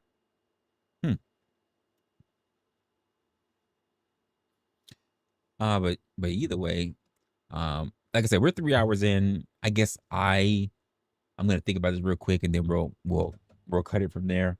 Because there's a question in whether I'm going to go streaming tomorrow, because I got a couple of things I got to do. Actually, I'm late on streaming today because we had a big thunderstorm, so I didn't want to take my chances with that. Because while I got good internet, I don't know what the fuck be happening here. Like I said, I just think a lot of people deal with the whole hypocrisy. It's never been there. I don't know. Maybe one day, if I can remember, we'll let you know. Normally, the BYON is on Friday. BYON is Bring Your Own Narrative. With Kevin Resto, and then like it's whatever thing going on with them, whatever they're talking about. They talk up. Honestly, it's like being on the porch with the blacks, except way less political. Even though yesterday's conversation, it wasn't BYON though, but it was a bit political. Like I was not really into it. But normally they just chilling. There's a whole bunch of different stuff. Fuckery, Friday fuckery kind of thing. The same thing we used to do before. When we used to do like our Friday fuckery. But that's typically the entire premise of the stream. It's like literally like a Friday fuckery. If you want to come in and you just want to make up bullshit, that's the whole point. It's bring your own narrative. You want to make up bullshit, make up bullshit. And people just follow the premise of it. I'm pretty sure Kevin Resla can explain that a whole lot better. One day, if it happens, if I just happen to notice it, I'll shoot you a text or whatever, and then I'll let you know so you can come check it out for yourself. How do you find them? I'll reach out to you so you can find them. Outside of that, I think let me just say this: if you spent 3 years or more, basically saying that nobody should ever do something and then say something secretly that basically you have been doing the entire time, then basically we can say that probably there's some there's probably some hypocrisy that's on the actual rise. You said what? This was good for a Friday night. You think so? I think we've had better Friday nights. I did wander off on a lot of stuff.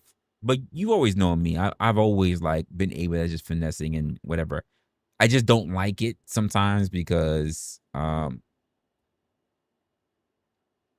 sometimes I'm just able to. I don't like carrying a whole lot of conversations, but I could do it all the time. Like honestly, here's the truth of the matter: we're in our 3rd hour. I'm not tired. I could probably run the shit for a whole other 3 hours, but there's no way in hell I'm doing that. I don't care what the fuck you guys want. I have a life. I'd rather do shit.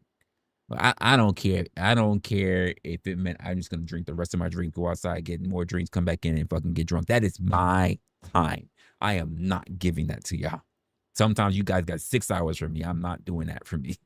Not tonight. Not tonight. So yeah. But I think a lot of people have been like basically like hypocrites online.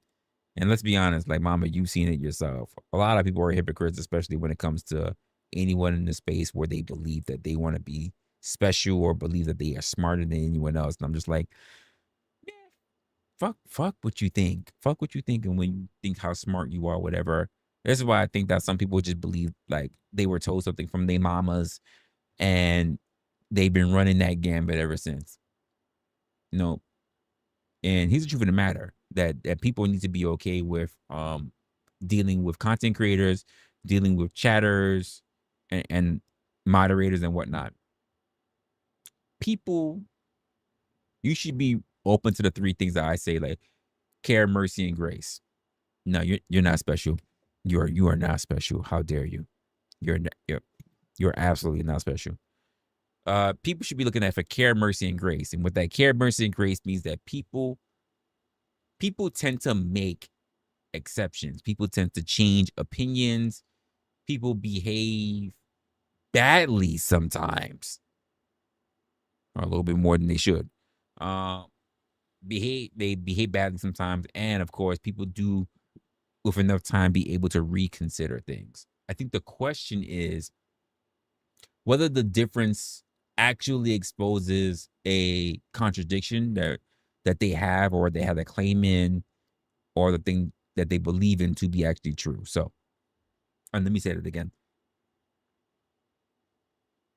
The question is whether the difference actually exposes a contradiction in what they claim to believe in. There you go. Sorry, I already cleared. Fucking, I spent way too much money, and I mean, not simply like people who acted differently, or of course if they did, people who act differently. What exactly is the difference in what their meaning are? What is the part that other people are actually taking a look at? And I think that we understand. I think if weave or weed, whatever, if we understand people better, we spent more time. If we spent more time asking, what would people be doing if they were better, instead of rushing towards labeling other people, we'd be better off. I just know human beings are never going to do that. Not because everybody deserves to be, or rather not that everybody deserves the benefit of the doubt forever. I guarantee you it's not. Some people have shown you what their patterns are, and you just need to take them at face value. I have been guilty of being shown people's face value and not taking it for what it is for too long. But even though when I believe in patterns, I've done that shit, and it's kicked me in the ass. But also to make sure that the actual decision that you make, the first one that you make, is going to be the best one for you. Now, the truth of the matter is that maybe we know a little bit less about each other than we think. And this is the part that I really believe the most, despite the fact that we keep expounding what we do believe that we know. We keep projecting what we do believe we know on other people. I think that's where this is all going to fall in, right? The internet gives us an incredible amount of access to people, while simultaneously, I want to say, giving us very incomplete access to people. And that's weird. That's a weird combination. It's a weird combination, because you can watch somebody for hundreds of hours, like myself, and still only know them in only one environment. I would say that most people, until recently, or if they ever looked at my Instagram or my TikToks or whatever like that, they only know me from being in this office. Not even this view, but they just know me from being in this office. So this is my standard environment for a lot of people. Now, you can recognize somebody's username for 5 fucking years, even though some people keep changing their goddamn username like almost every 1 to 2 months. But you can recognize somebody's username for several years and never hear their voice. Think about it. Think about how many people that you watched, how many people that you've seen in your chats, in their live streams that you go to. and you can't really remember their voices. If you ever heard their voices, you should think about that.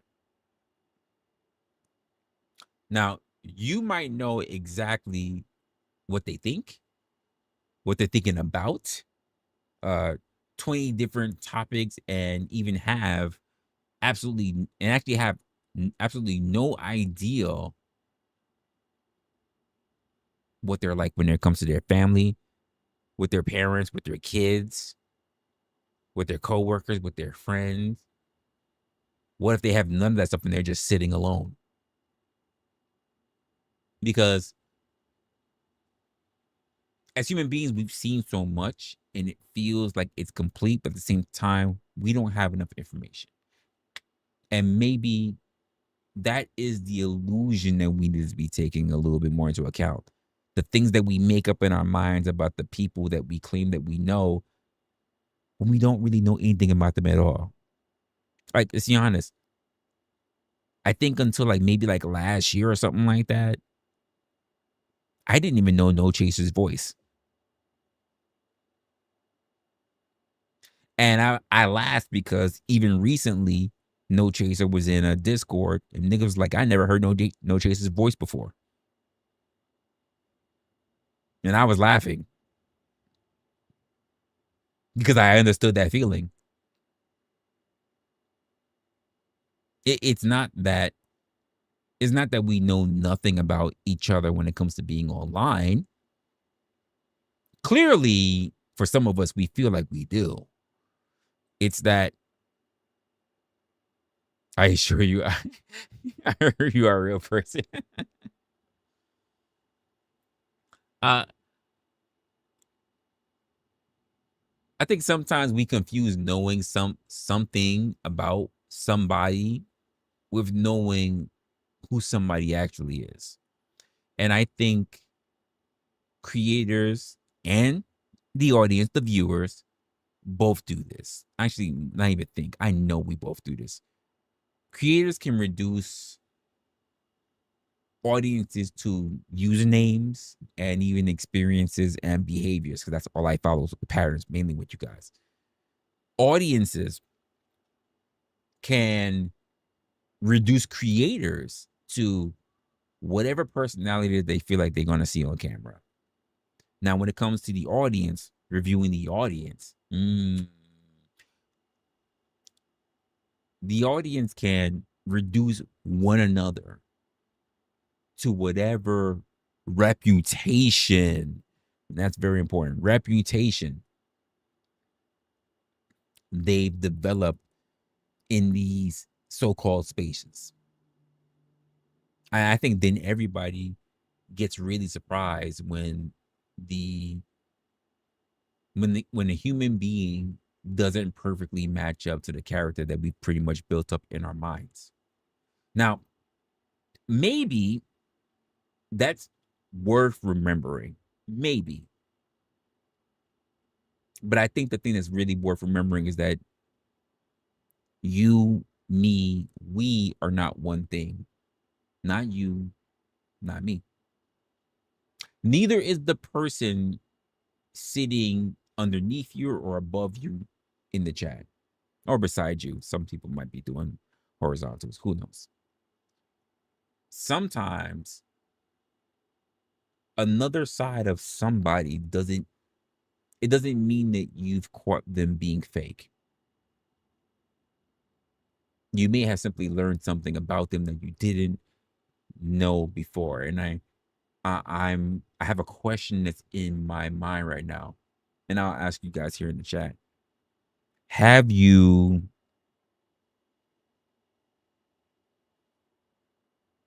ever realized that you had somebody completely wrong after knowing them online for a while? I can tell you, I have a few times. And my second part of that question is, what changed your mind?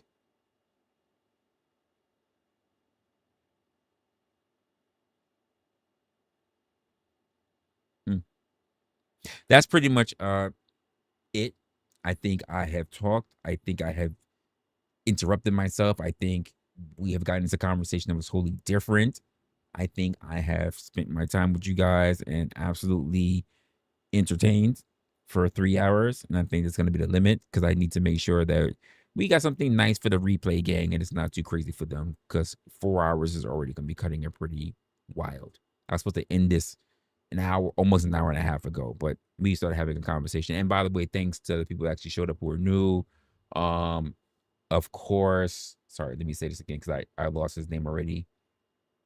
Oni's Lees, who showed up, who actually subbed to the channel. Thank you for that. Shintai, who actually became a member as well. I'm sorry, who became a subscriber. Sorry, not a member. You're not a member. You're not a member yet. Not yet. But Shintai as well. Thank you for actually being there. And of course, thank you for Jay for your conversation that was going on in the actual stream for today. And if we're lucky, we're going to do something tomorrow. We'll see what's going on. I have no idea for another stream, like drunk stream. Same old shit. We'll see what happens from there. I'm probably going to talk about something tomorrow. I probably will. Don't hold me to it. I've been really, really focusing a lot on the content side of what's going on. Honestly, I don't even have a proper outro for you today. Like, I don't have a proper outro. I was supposed to be working on it, and I just didn't have time yet. I was working some other stuff. But, yeah. So hopefully we'll have that for the next one. I got a lot of stuff I got to do. And as always, take care of yourselves. Take care of your families. For those who know how to reach me, of course, you know how to do that on Discord. And I will see you, I guess, on the next one. You know what? I'm actually going to give you the older outro. And then we'll go from there. So, see you guys in the next one. Keep it to yourselves.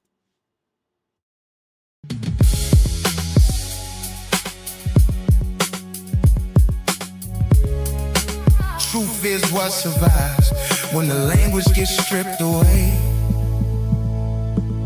And most people ain't lost, they just been avoiding what they know to face. Resla is like that quiet thought that don't leave when the room get loud. Resla is like that feeling when the truth lands and your pride sit down. Resla is like a mirror with pressure, no filter, no soft disguise. What people avoid when they swear they self-aware.